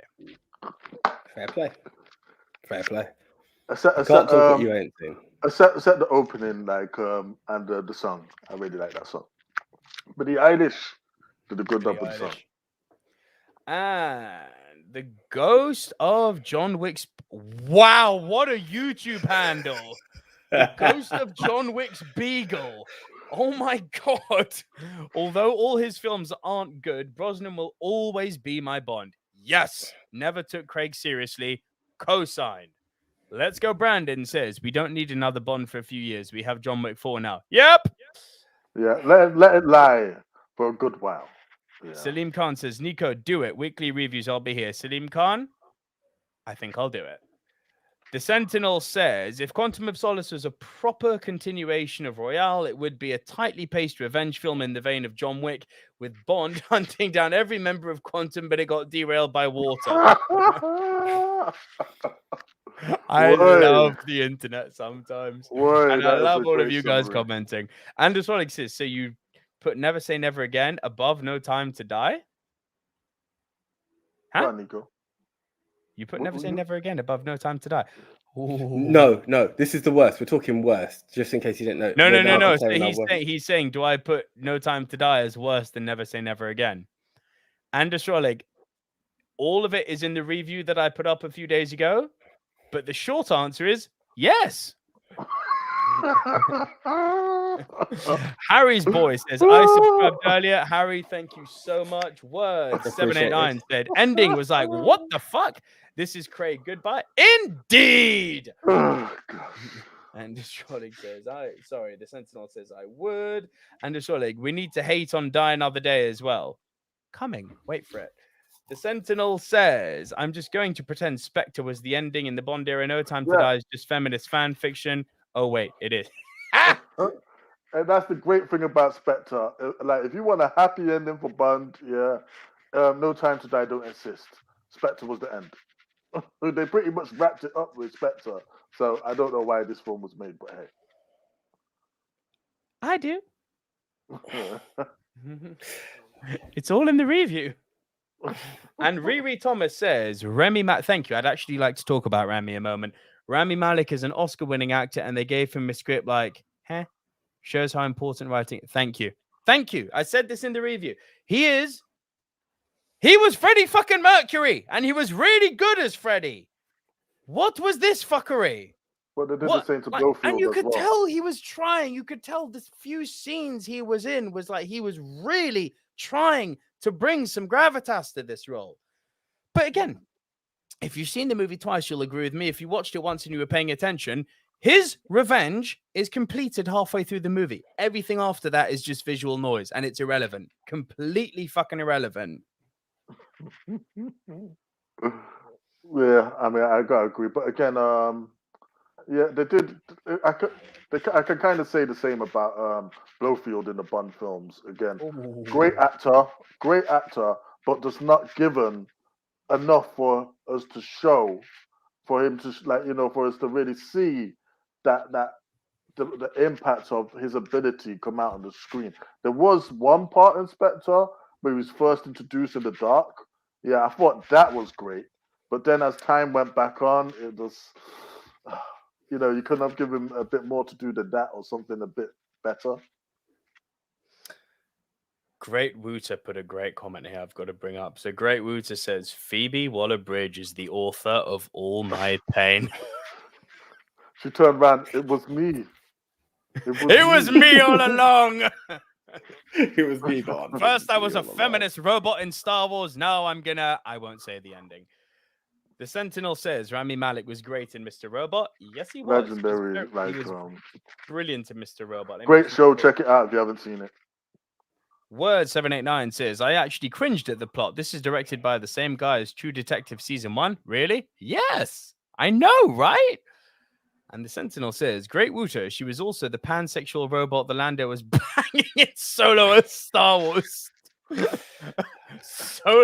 Oh my God. I'm never going to get that image out my head. I actually don't want to see, think about how that worked. That's the problem. I'm thinking about it and I don't like it. Is that why you guys put on the movie Mount Rushmore? It's bad. It's really not good. My head's in a strange place right now. AJ, what is your worst? So, Andrew Frolig and I believe Andy Hart, your wish has come through because for me, it was time to die another day. Another day. Do you like techno music, everyone? Do you like techno music? Yeah, I love a bit of techno with my Bond. Love it. Yeah. Pierce Brosnan is my vision of Bond, right? We've kind of mentioned this, and there's no spoiler possible. Well, potential spoilers for what's coming up first. As number one. Sadly, his films went progressively worse, and this is where it stopped. It's real is real. And this was an absolute piece of crap and boredom. I can't explain what it was. This one, I actually went to the cinema for. Right, my number one was something I loved. I had number two, which I had on DVD. This one I went to the cinema for. There you go. Yeah, there we go. And it just killed. We had this crappy villain origin story that looks like it's out of a very cheesy 80s Batman movie or some crap like that. It just didn't work. I just remember the boredom in this film, which really hurt because I was like, I wanted something that it just wasn't giving me. And, I think we'd already heard that it was Pierce's last film. So I was like, okay, going out with a bang. And it fluffed. It just fluffed. Well, you know what? I'm probably about to split the room Madonna. now. Because I think it's definitely the worst of the Brosnan films by far. But I still got enjoyment out of that film. Another day. No, I got enjoyment out of that film because I feel I did like the opening with him getting caught because we've never seen that in a Bond film. Yeah. He got caught, he got his ass whooped. For how long? Bro, it starts good. It makes you feel like you're in for something, but then it just starts to get. But then, again, it gets progressive and everything. You wasted one of the greatest actresses, on the face of the planet at that time, Halle Berry, with just some generic wannabe American Bond agency. At least she looked good in the role and everything. Honey Rider, innit? Yeah. It was the same bikini, right? Yeah. At least gorgeous woman, fair enough. Some of the scenes were also a lot of fun, if a bit implausible. No Time to Die, another day. Love it. How are you going to be driving on ice at full speed? You're Bond. That's the silliness. You just got to roll your eyes and be like, oh, because it's Bond. And then the diamond face guy. But I would agree with you 100%, AJ, on the changing of the Chinese guy to that British guy. That was just dumb. He was Korean. Oh, Korean, yeah. To that British guy. Oh, my gosh. I mean, you know what? That's a good actor as well. Rosamund Pike. Oh, yes. Yeah. I agree, says Great Wuta. The first hour was actually great, but once you see the Ice Palace, it went downhill. I like... It's not perfect. Yeah, agreed. It's really not. The industry wants you to lower your standards and expectations so you'll clap like seals when they throw you garbage. Die another day. And No Time to Die. Yeah, I think that was No Time to Die. But you know what? I think the worst thing is something we haven't actually mentioned. The paragliding on the ice tsunami and the really bad CGI that went along with it. Do you not remember when he was driving that land speeder car, that rocket car, went off the side of the mountain and he used like the roof and then the parachute that remember they used for brakes to bloody surf on a freaking tsunami after the laser from out of space has shot a sunbeam down at him. I mean, it was like, yo, you taking Moonraker and you taking it to another level. Stop it. It was outlandish, man. I probably blocked that out my memory because I remember. As you say, I'm remembering parts of it, and it's here we go. So I suppose everyone is expecting us to have the same number one now. Well, we don't. Potentially not, because there was a punt. There was a punt, so I kind of everyone is expecting Big Tone to be number one. Big Tone in the public eye has the correct. Oh my god. Salim Khan says, oh my god, that paragliding. He knows. Right. Big Tone is going to have the public seal of approval here with his number one. Do you want to go ahead? Maybe not. I mean, no, you will. Well, my number one is Casino Royale. I love this film. I mean, there's many times I will just watch the opening just to feel good. Like, if you want, you're at a bus stop, it's raining or something, just pop that on. I love the nitty-gritty fight scene at the end. There you go. Sorry, at the very start of the film, and then the way he turns and shoots the gun, and then it starts automatically with the theme Casino Royale, and Chris O'Donnell's song was a great opening as well. And I also think the opening was very creative as well with the cards and everything. And then it's telling the story as well. You see Bond is promoted to 007 status within that film. And then we go to what you was talking about earlier, Nico, with the acrobats and everything. But you talk about subverting expectations. We had not seen a chase like that in Bond at that time. Great chase. Like, what I will say about Craig's first outing, yes, it was a nitty-gritty of Bond. Yes, it didn't have many of the elements that Skyfall did. And this is why I can swap between the two now and again, like which one I feel is the best. But what it did have was a great story, a great pacing, a great villain. One of the greatest moments in Bond where he's like tied to the chair being tortured. What, like, being demasculated? Listen, that was the moment that Craig made Bond his own, man. Like, to the left. Everyone in the cinema erupted in laughter at that part. Yeah. I also thought like the romance between him and Eva Green was done like Vesper was very good. Yeah, was done pretty well. And like that scene at the airport and the plane, that was great, man. And especially how we got the one up on him at the end. Great. Everyone was like, smiling at that. And we see how we got the famous car.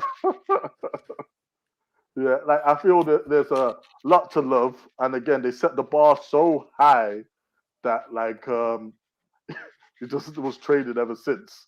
Like they almost come there with Skyfall for me, but like, Word really, 789 says, when Mads Mikkelsen cries that bloody tear, great Bond villain after losing the card game. And Salim Khan says, Casino had amazing action. He ran through a drywall, but it lacked classic Bond. Agreed. Yeah. But he did look like he could F you up. I like that. I mean, it was the modernization of Bond. It wasn't classic Bond. It was something new. And again, like I said, I've enjoyed the movies of Bond the most that sort of broke from the norm and tried something new. And I just thought from this point onwards, he was just going to keep getting better and better. I thought he was going to continue, and this was just the opening chapter, and he was going to add the Bond stuff. Now they did, but unfortunately, you had the worst movie as the very next movie. So, what could you say? Yeah. So, I held out on Daniel Craig for a long while. I'll be honest, I had like a dodgy pirate years ago, and I started to watch it, and I'd like. The copy was so bad, I left it alone, and I just really didn't get back. I was like, he didn't captivate me. I looked back, and I've seen Casino Royale recently in the build-up to this, and it's different from everything else we've mentioned in terms of Bond. Okay, apart from the Daniel Craig films, that's the era. But Words. I love when Woody Allen talked about all males taller than 4'6" would die. Oops, Rob Casino. Brandon says, in my opinion, this was Eva Green's greatest moments on film. It made her career. It certainly made Casino Royale. I agree. Yeah, and it's different. It is grittier. It is more, rugged side of Bond. But I don't think it was painful. And that's why it was like number 6, because it was something refreshing and different. Okay, as you said, Nick, and I'm not going to disapprove with that. It's disagree, should I say, on the Bourne level. But it was something that, put it this way, yes, he can have the gadgets, but we need to know that Bond can handle himself without the gadgets. It's not the gadgets. The gadgets do make Bond, but he is MI6 straight. Like, he should be able to handle shit. So with that, I kind of appreciated what was taken on, and I'm looking forward to continuing that journey. The sad thing is, based on the reviews from both of you gentlemen and the comments that have come in, it feels like you just, when they say don't look into the light, that's what I feel like I'm doing. Just go and watch Skyfall, AJ. Just go and watch Skyfall. Yeah, but once Skyfall is great. And then the once series you're in it, you need to Spectre. complete it. That's the problem. Like, complete it with Spectre. It's perfect. Spectre's a perfect ending. Ignore No Time to Die. Never happened. Yeah, if only. I wouldn't be a silver screen dude if I did that, sadly. The masses are going to be with Big Tone on this one, but AJ, because we are over 2 hours now, we do need to wrap up soon. You and me have the same number one. 3 things are sure in life: death, taxes, and AJ talking about comic book movies. I'll add an asterisk and say there's a potential 4th, is that whenever we talk about Bond, you and I will unanimously have the same number one. For me, it's an absolute non-mover, this film. Just there's so much surrounding it. And AJ, I know I speak for you here as well, but we both got the same number one. We are talking our favorite Bond, which is Pierce Brosnan, in our favorite Pierce Brosnan movie, GoldenEye. No limits, no fears, no substitute. Like, honestly, it kicks ass. Like, I've not, and again, when we was asking favorite soundtrack, I just had to leave it all to the end. It was GoldenEye by Tina Turner. She just carries that tune perfectly. Like, I'm not knocking Shirley Bassey or any other artist. There's nothing to knock. But it's just, I think that had its moment. It was such a it was bringing Bond back. It's the Bond of our era, as far as I'm concerned. As an 80s kid, this was our first outing of a potential seeing it out there. It was so huge that even the video game is absolutely massive and still spoken about. I think GoldenEye just had everything that you're looking for Bond. It had someone, I think Pierce Brosnan just fits the mold of what you're looking for: a dashing Brit to play the actor. It's got the outlandish gadget. It's got the madness of taking a tank. Thank you. It's got a mad tank through the streets of Russia. You've got on the top, you've got flipping, even Alan Cummings looks like a mad, like, he's a brilliant actor, don't get me wrong, but that just that pen clicking that just has your what's coming next, like the suspense that is built in that film. And let's not forget, Sean Bean, Bond is taking on another 006, potentially his best friend, the closest man he's been to. Potentially his biggest rival.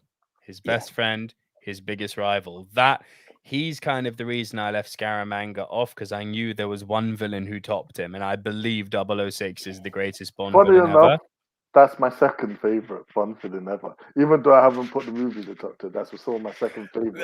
I mean, I get like Tomorrow Never Dies. I don't get me wrong, I had fun with it, but I could never like leave GoldenEye off.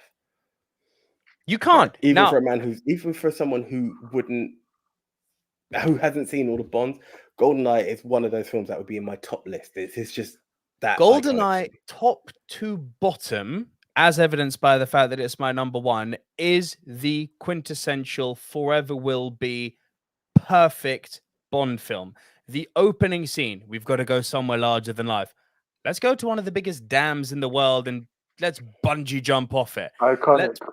I could literally play this movie through my head, start to end. Let's go through this this former USSR facility and blow it up, along with the help from 006, our best friend. He dies for England, James! James Bond escapes while the facility is blowing up, pulling the plane up from a near nosedive crash, zooming over the mountain, and then you just see him go over the facility, Dun, dun, dun, dun. Yeah. Can you? It's Yeah, perfect that was opening, great. and then we cut straight from that to Bond being. What's Bond doing? He's in a therapy session, but it's not just any therapy session. He's in a therapy session driving an Aston Martin, and the therapist, of course, happens to be a woman. And while having this therapy session, he decides to have a little race against arguably the greatest Bond woman ever, Xenia Onatopp, played by Famke Janssen. And then from that, we find out that she's a bad motherfucker. She also likes to gamble because they meet up at that casino and he beats her. Then she goes with the Admiral and we get the first cheesy line of the movie. I like a woman who can pull rank. Oh, yes, here we go. And then from that, we go back to Bond being with Q and he introduces him to his car and we get a great cheesy line from Q. Don't touch that. It's my lunch. You know, and we see the laser watch for the first time. Then we get introduced to Natalia, to Boris Grishenko. I am invincible. And the famous I need a pen. I need a pen. I need a fucking pen. Here's a pen. And we get introduced to this shit, this famous finger spinning shit, right? That he does. Yes, that movie taught me to do this, and I've been doing it since I was a child, and I love it because the movie's awesome. And then let me ask you a question. Who walks into this satellite facility? General Orumov. Again, a completely underplayed, brilliant villain who kind of trickles in and out of the movie, but he's in one of the big stand-up pieces, which is the tank scene, of course. And of course, we even get some product placement in there because Hollywood, but we do product placement in a funny way because a tank smashes through a Perrier truck. And then, of course, we have a tank and a train colliding head-on. And what comes out of the train? Fucking Alec Trevelyan, a.k.a. Yanis. Oh, hang on. Let's bring back another character. Freaking Robbie Coltrane's in this. Freaking Robbie Hagrid is in this movie, goddammit. Like, this movie, top to bottom, kicks ass. And wait. It's all been very cold. Now we need to go to some tropical locations. Let's go to Cuba. And let's put a big freaking satellite in Cuba. Oh, if we can't find it, it's not there. Oh, but we found it. Here we go. Here's a big satellite. Next thing you know, they're sliding down the satellite. Boris is there. Trevelyan's there. They're blowing up the satellite. And he's throwing freaking Sean Bean off of a satellite. And then just as he's about to shag Isabella Scorupco, the Marines come out the grass and roll credits. It's a perfect fucking Bond movie. Can we also just talk about Onatopp's way of killing that? Oh, yeah. I know a lot of. So you remember that? You remember that Futurama episode? A lot of adolescent boys, would have loved to go out that way. Bro, do you remember that scene from Futurama? Death by Snoo Snoo. Literally this. Come on.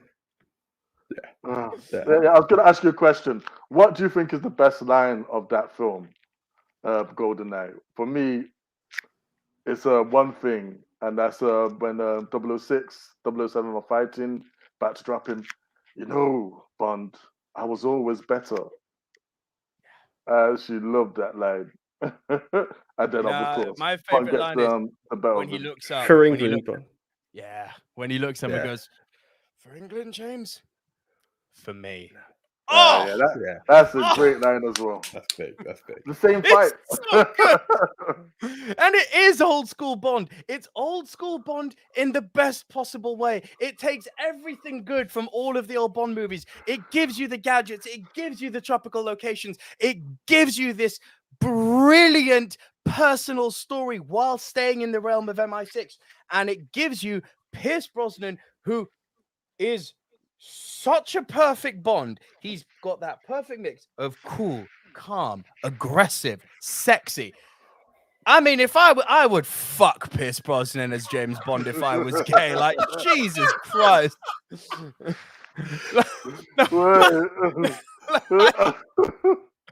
Wow, Pierce Brosnan over here turning man. Dude. But like one thing we're missing off is it also introduced a very iconic character, and maybe most people's interpretation of M. Judi Dench. Stepping into the role. She has some great lines. She has some great lines. I think she's the longest serving M. 4 movies. No. Way more. Because she was in Casino, Quantum. She's been in 7 films. 8. No, 7. Sorry, I'm talking 8 shit. 7. if you eight if you class the video inspector.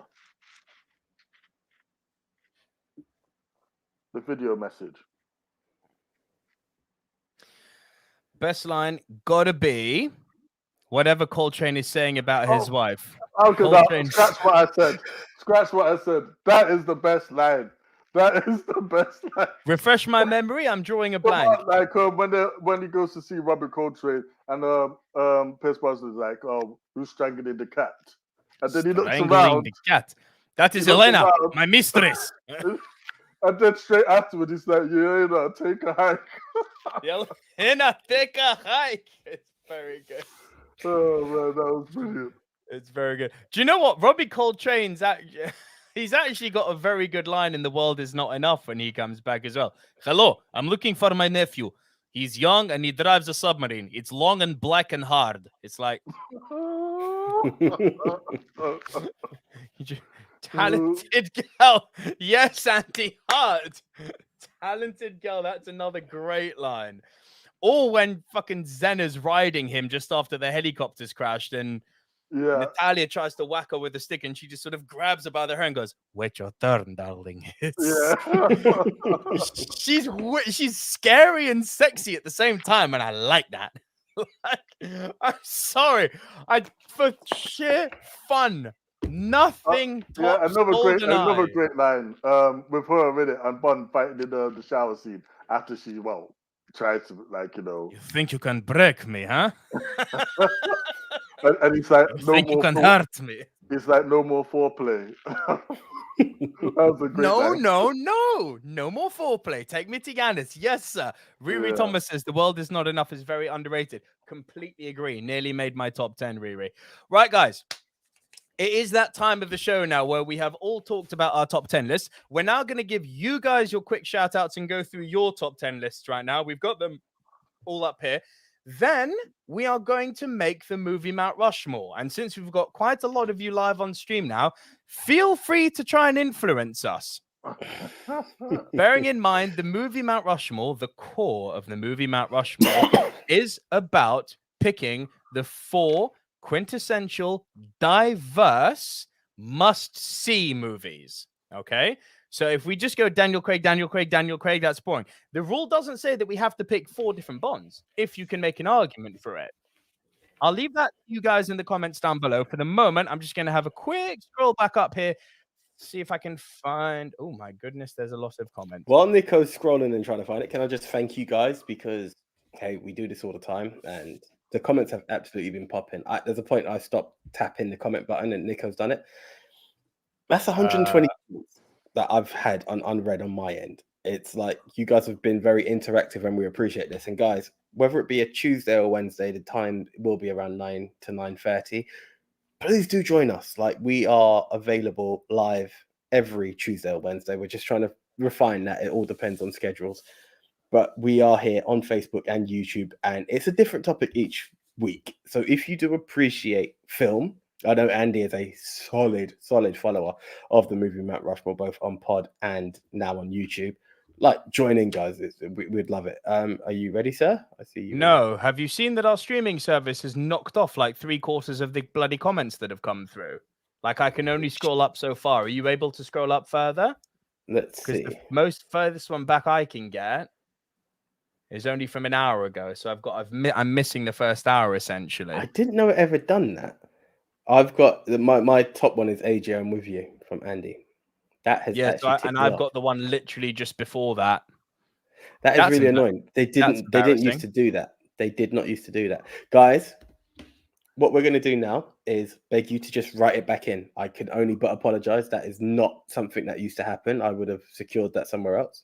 Yeah. Anders Rolik says, this was fun. I should have been in bed a long time ago. Anders Rolik, I really hope you join us. We tried to do this every single week on Tuesday or Wednesday at this sort of time, about 9:30 is when being in Norway, you've actually got like an hour ahead, so it's like 1 in the morning for you. So but thank you at the same time. Subscribe to the channel, hit the notification bell, and you'll know whenever we're going online. But it's pretty much a weekly thing. I've seen a few of you saying you want me to do weekly reviews. I shall.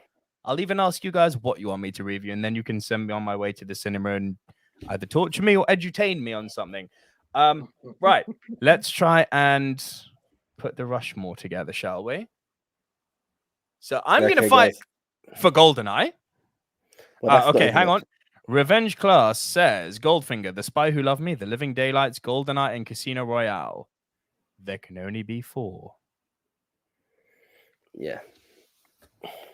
I'm gonna give you guys GoldenEye. You did a You've got no choice. wonderful job. I could disagree, but now I must it with you. GoldenEye because of 006. Yeah, I'll get on board. So it's unanimous GoldenEye. I'll give you Casino Royale just because I'm going to bow to popular pressure, peer pressure here. Well, it's the best of the Craig films. I disagree. I think Skyfall's better. And on a day, it could be either one of those two, as I've said. But yeah, for now, I would like to kind of put something down for like The Spy Who Loved Me. I think that's kind of a. I'd hear that all day long. Big Tone, how do you feel about that? Let's hold that in reservation. Let's go over some of the others because I'm thinking yes because of that opening. But let's see what else we've got.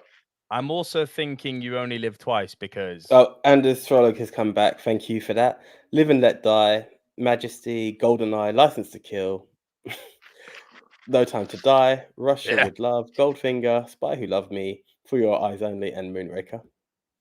Live and Let Die. Does on Your Majesty's Secret Service get on there? Oh, if you want to piss off the internet, mate. No, a lot of people respect that film now. As for Rushmore, hang on. Revenge Class says all the Bonds that was. See, there you go. Boom! Literally, what have I just said? Right, Anders Rolig says, as for Rushmore, from Russia with Love, right GoldenEye on her, and I guess License to Kill. I'd love to put License to Kill on there, but I don't know if it will be well received. Are we forgetting For Your Eyes Only? I had a great opening, but the actual story to that wasn't that great.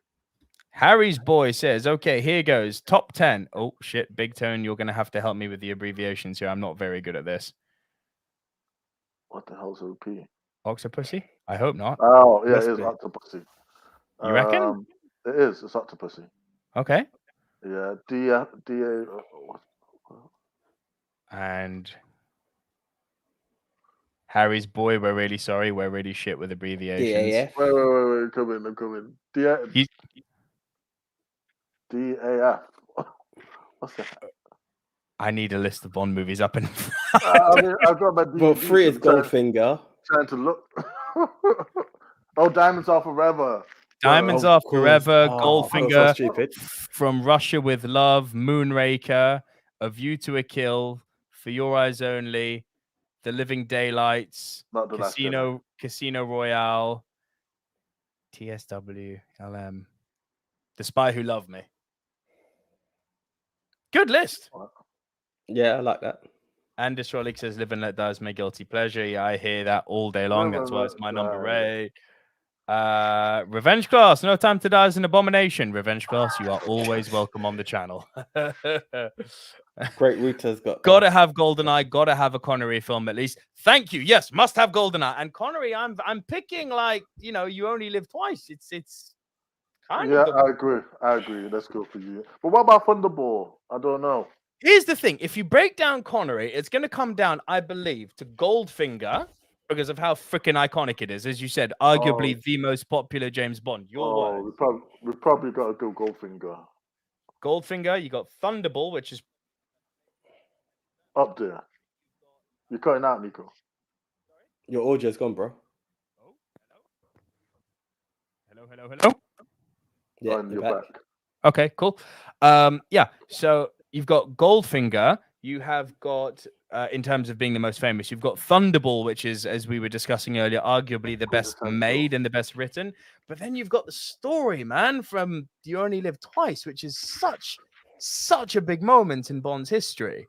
And I actually do like. A second. I actually Riri do like that theme. / Rai Thomas, From Russia with Love at number 10, 9, License to Kill, 8, Tomorrow Never Dies, 7, Dr. No, 6, Her Majesty's Secret Service, 5, Casino Royale, 4, GoldenEye, 3, Live and Let Die, 2, The Spy Who Loved Me, and number 1, Skyfall. Yeah, Solid list. it's damn solid list. Great Wouter says, mine is The Spy Who Loved Me, Casino Royale, For Your Eyes Only, Tomorrow Never Dies, and You Only Live Twice. Yep.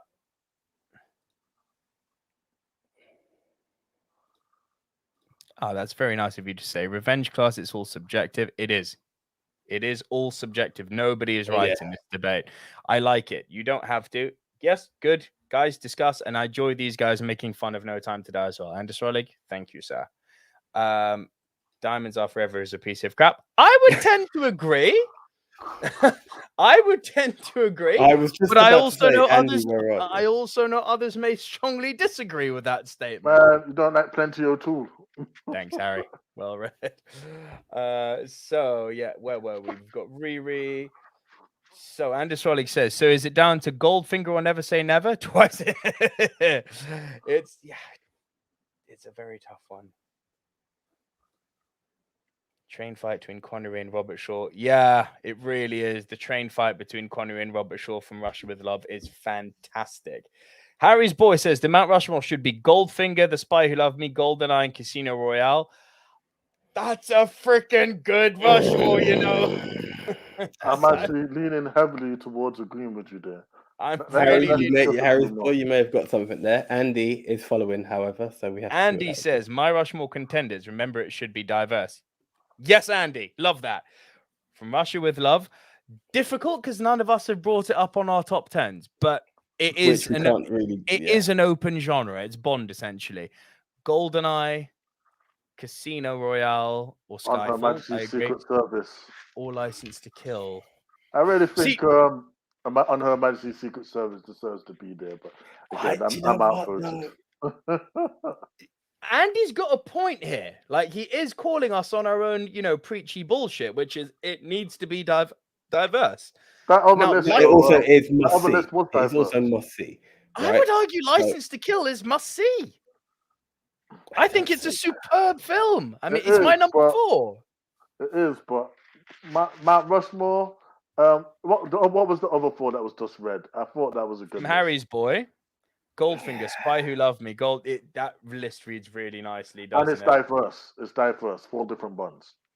Yeah. Andy Hart then says, I would go from Russia with Love, GoldenEye, Casino Royale, License to Kill. That is a damn good list too. I'm sorry. Colton Phillips says, No Time. Yeah. Dude, I done that with Spectre. It doesn't work. You have to see Why am I being trolled? Why am I being trolled live? I don't like being trolled. Yeah, go see it. You'll love it. Yeah.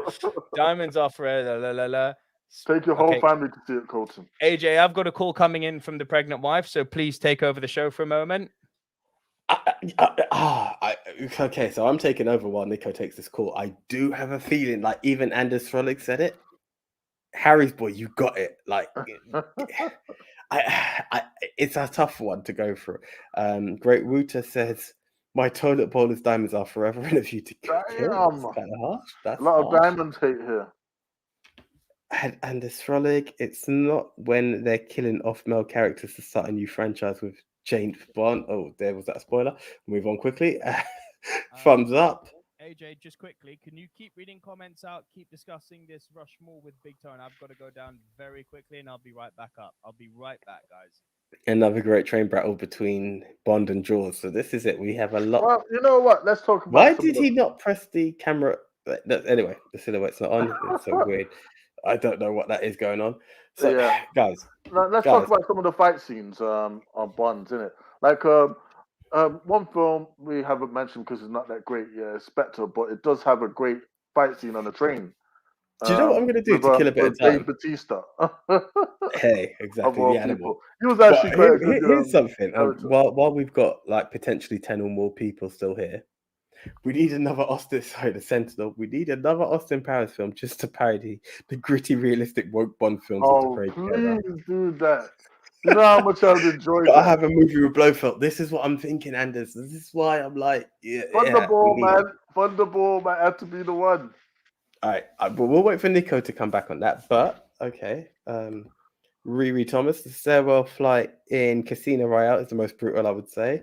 Colton Phillips, Dr. No, threw down against Bond. Now, it's also the first Bond movie. But here we are, while we're waiting for Nick. Who would you guys say is your ultimate Bond? Like, I'm guessing from Big Tone's point of view, he's more of a Daniel Craig man. No, you're wrong. Me and Nick are more Pierce Brosnan, even though I acknowledge that Connery has done that, and I've had a lot of fun with Roger Moore. Connery, you're a Connery man, yeah? I'll tell you why. Because again, even though I love Craig, and I put his movie as number one, Sean Connery is the most consistent Bond for me, and the most. He is James Bond. If I watch a film and I'm like need to point to any of them, who is James Bond? Sean Connery, man. Yeah. Okay. So here's a question for you. You were talking about fights and train fights. Which is the best one, Big Tone? Connery versus Shaw, Craig versus Batista, or Moore versus Jaws? I've got to be honest. Just because I love it for the Laos, I've got to go with, Moore versus Jaws. That's hilarious, man. You will be the voice of reason right now because there's no Nico to dispute you, and I'm a novice. Great Router, Spectre train fight is good, but it's incredible how the passengers and the chefs magically disappear. I don't Phillips, any of the noises. Throw it up, bro.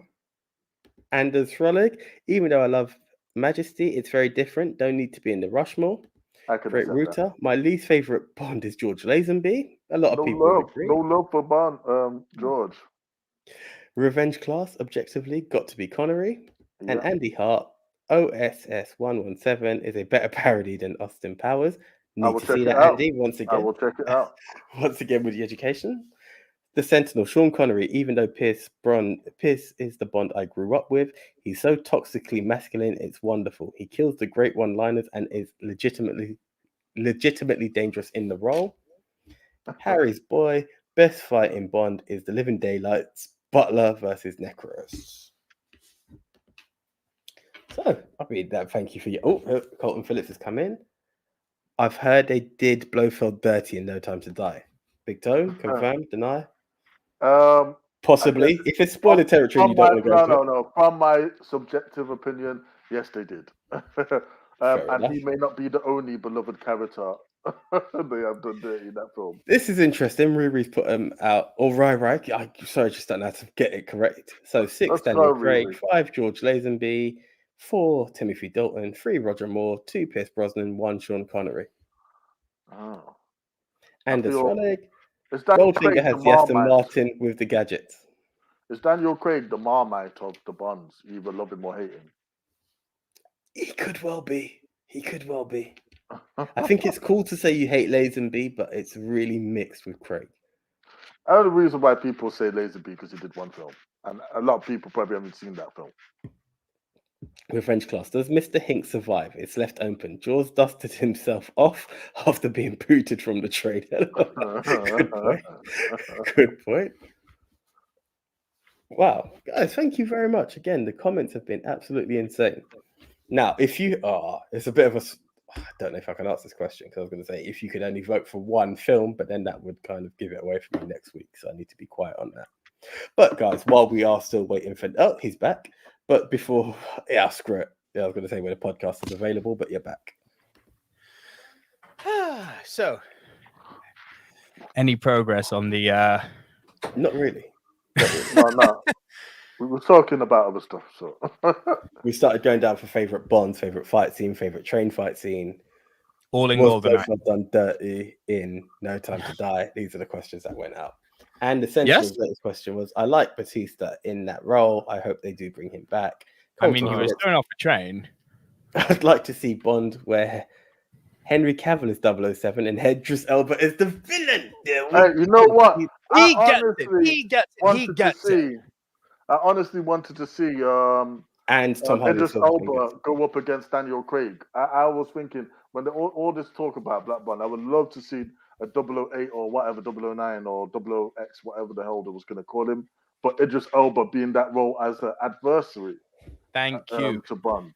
All of this nonsense about Tom Hardy should be Bond, Idris Elba should be Bond. No. But both should be Bond villains, and oh my God, they'd be good. Jesus. Yeah. Like if they're going to reboot GoldenEye, just make Tom Hardy 006 and I'm happy all day long. I could listen to that noise. Yeah. Right. Ooh. But Henry Cavill is a wonderful choice. Andrew for a new Solik, Bond. Albert is too old now. And Great Correct. Rita, I'd love to see Michael J. White be a future Bond villain. Yeah, I could work with that, but I would go more for Idris. I've got to be honest. The charisma, Yeah. So Michael J. White would be a henchman. I've got to be honest. And again, to be honest, Idris is another Brit, and that does count. That does add to it. he's Michael too J. old White now. could be a He's Black way Jaws. too much of a big star, but not 20 years ago, 15 years ago, I would have said Christian Bale was my Bond, but I've said this so many times before. Before he was Batman, I would have had him to be Bond. Well, they are talking about Henry Cavill like as a possible replacement, which would be great, and he's a megastar. So I think he's too big for the role. I don't mean physically, although Henry, I mean like in Henry said fame. he'd play a Bond villain. So that'd be great as well. He could be 009 or 00 extra, or whatever they're gonna call it. Elba is okay now, but in 10 years, Colton Phillips and Hathaway as Moneypenny. She would never do that.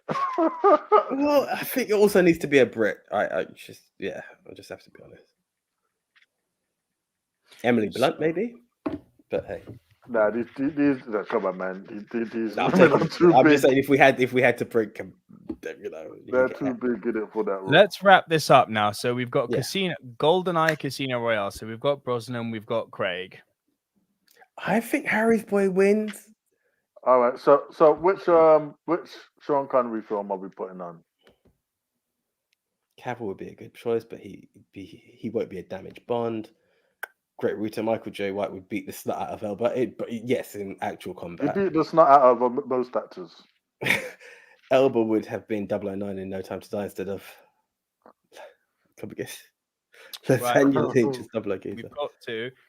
I think can we agree that this, in terms of the cheesy side of Bond, maybe The Spy Who Loved Me should go on there? Yeah.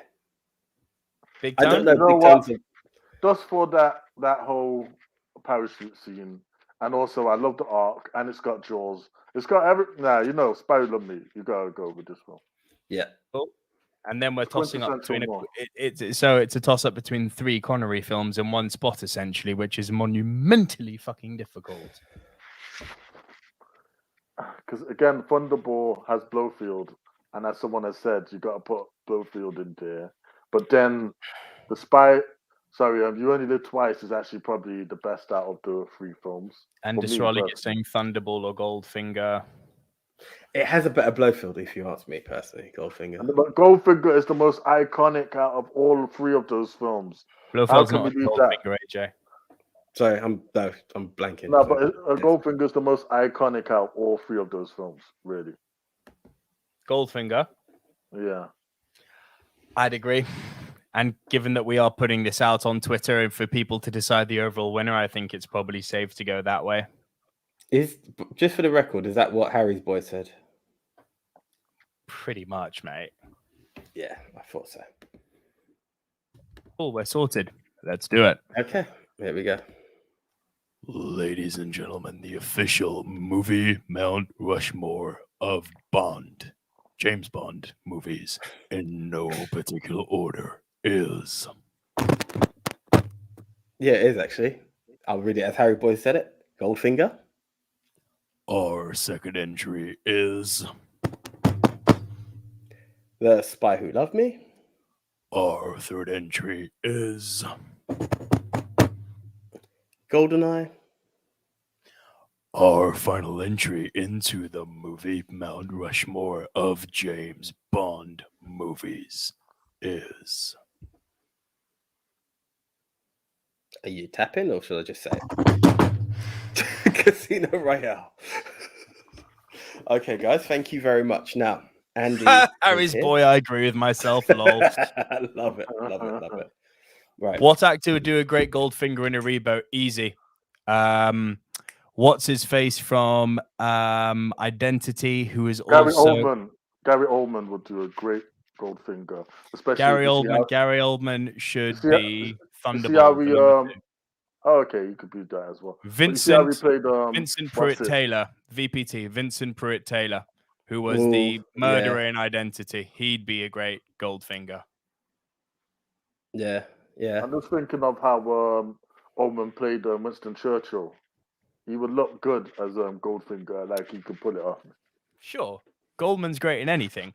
Right, AJ, do you want to explain how the final part works, and then we can be done with the show? So we, the Silver Screen Dudes, as long as Big Tone, have come up, and you guys, you've been interactive, have come up with the 4 quintessential must-see James Bond movies. And they are, once again, GoldenEye, Casino Royale, The Spy Who Loved Me, and Goldfinger. Now, sorry, before you carry on, I'm really sorry to interrupt you on the roll. Harry's boy has just become my favorite person in the world. James Corden as Goldfinger. Yes. That should be the opening. If we could suck James Corden out of a plane, that would be oh so appreciated. Universe, over to you. Stop. We don't. Anyway, yeah, we move on. So, guys, Andy is here, so I'm on ultra guard here when I say this, but just like Highlander, there can be only one. Right. Okay. So yeah, there we go. Right. So guys, it's now time for you to vote for the best of the best of the best, the ultimate El Capitan, El Supremo, the number one.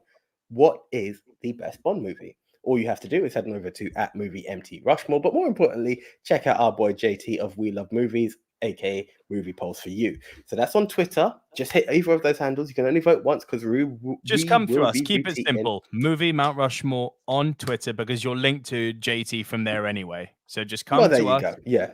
Movie MT Rushmore. It will be the pinned tweet at the top first thing tomorrow. There you go. So, and give JT a follow, please, guys, because he is amazing. And without him, there is no poll. So, yeah. Come on, guys. Everyone get voting. Die another day. Yeah, that's not an option. So good luck.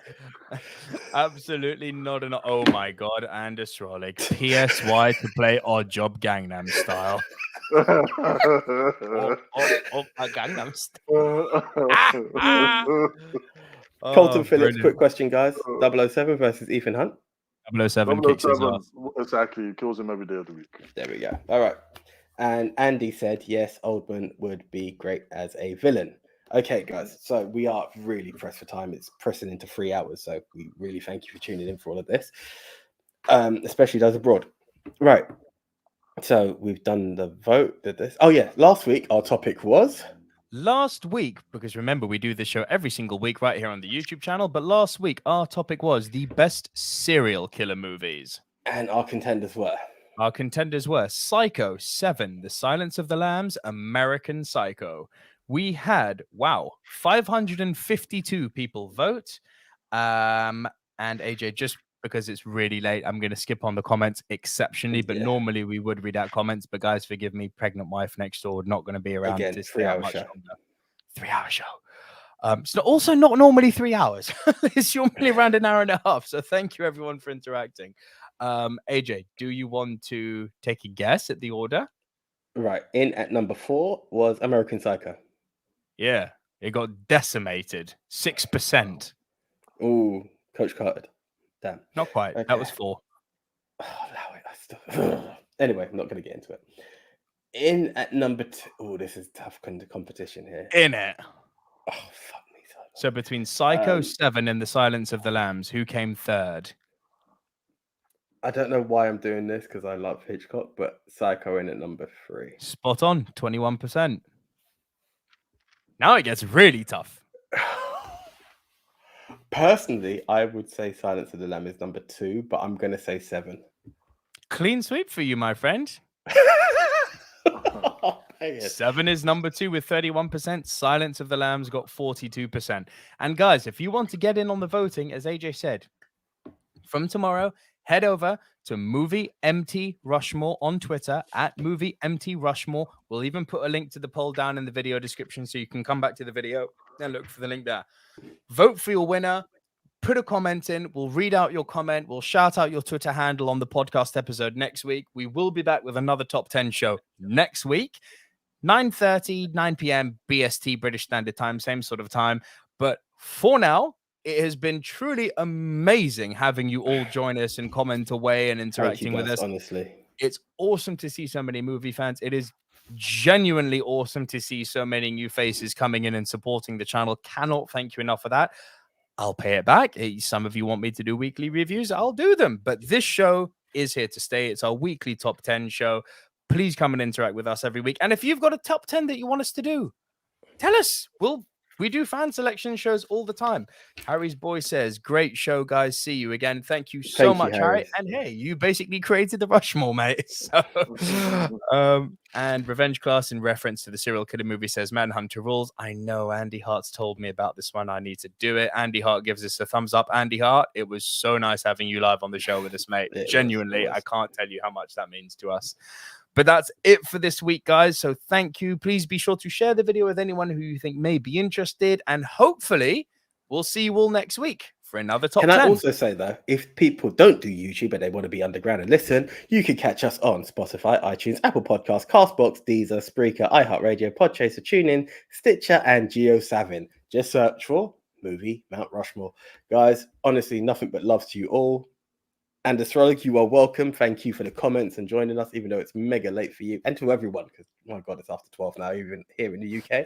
So until the next time, I am the one AJ Anthony Jordan. I am Double V, the Viceroy of Verisimilitude, Nico Lurot. I'm bringing the Verisimilitude recently with that recent review, so please keep sharing that review, guys. It's been ranking in the algorithms. Big Tone, over to you, my friend. Once again, guys, thanks for having me. I look forward to being on the show again soon. And thanks to everyone who interacted with us today. You made this a real pleasure. It's been real, guys. Couldn't have been said it. Guys, we're out. See ya. See you next week.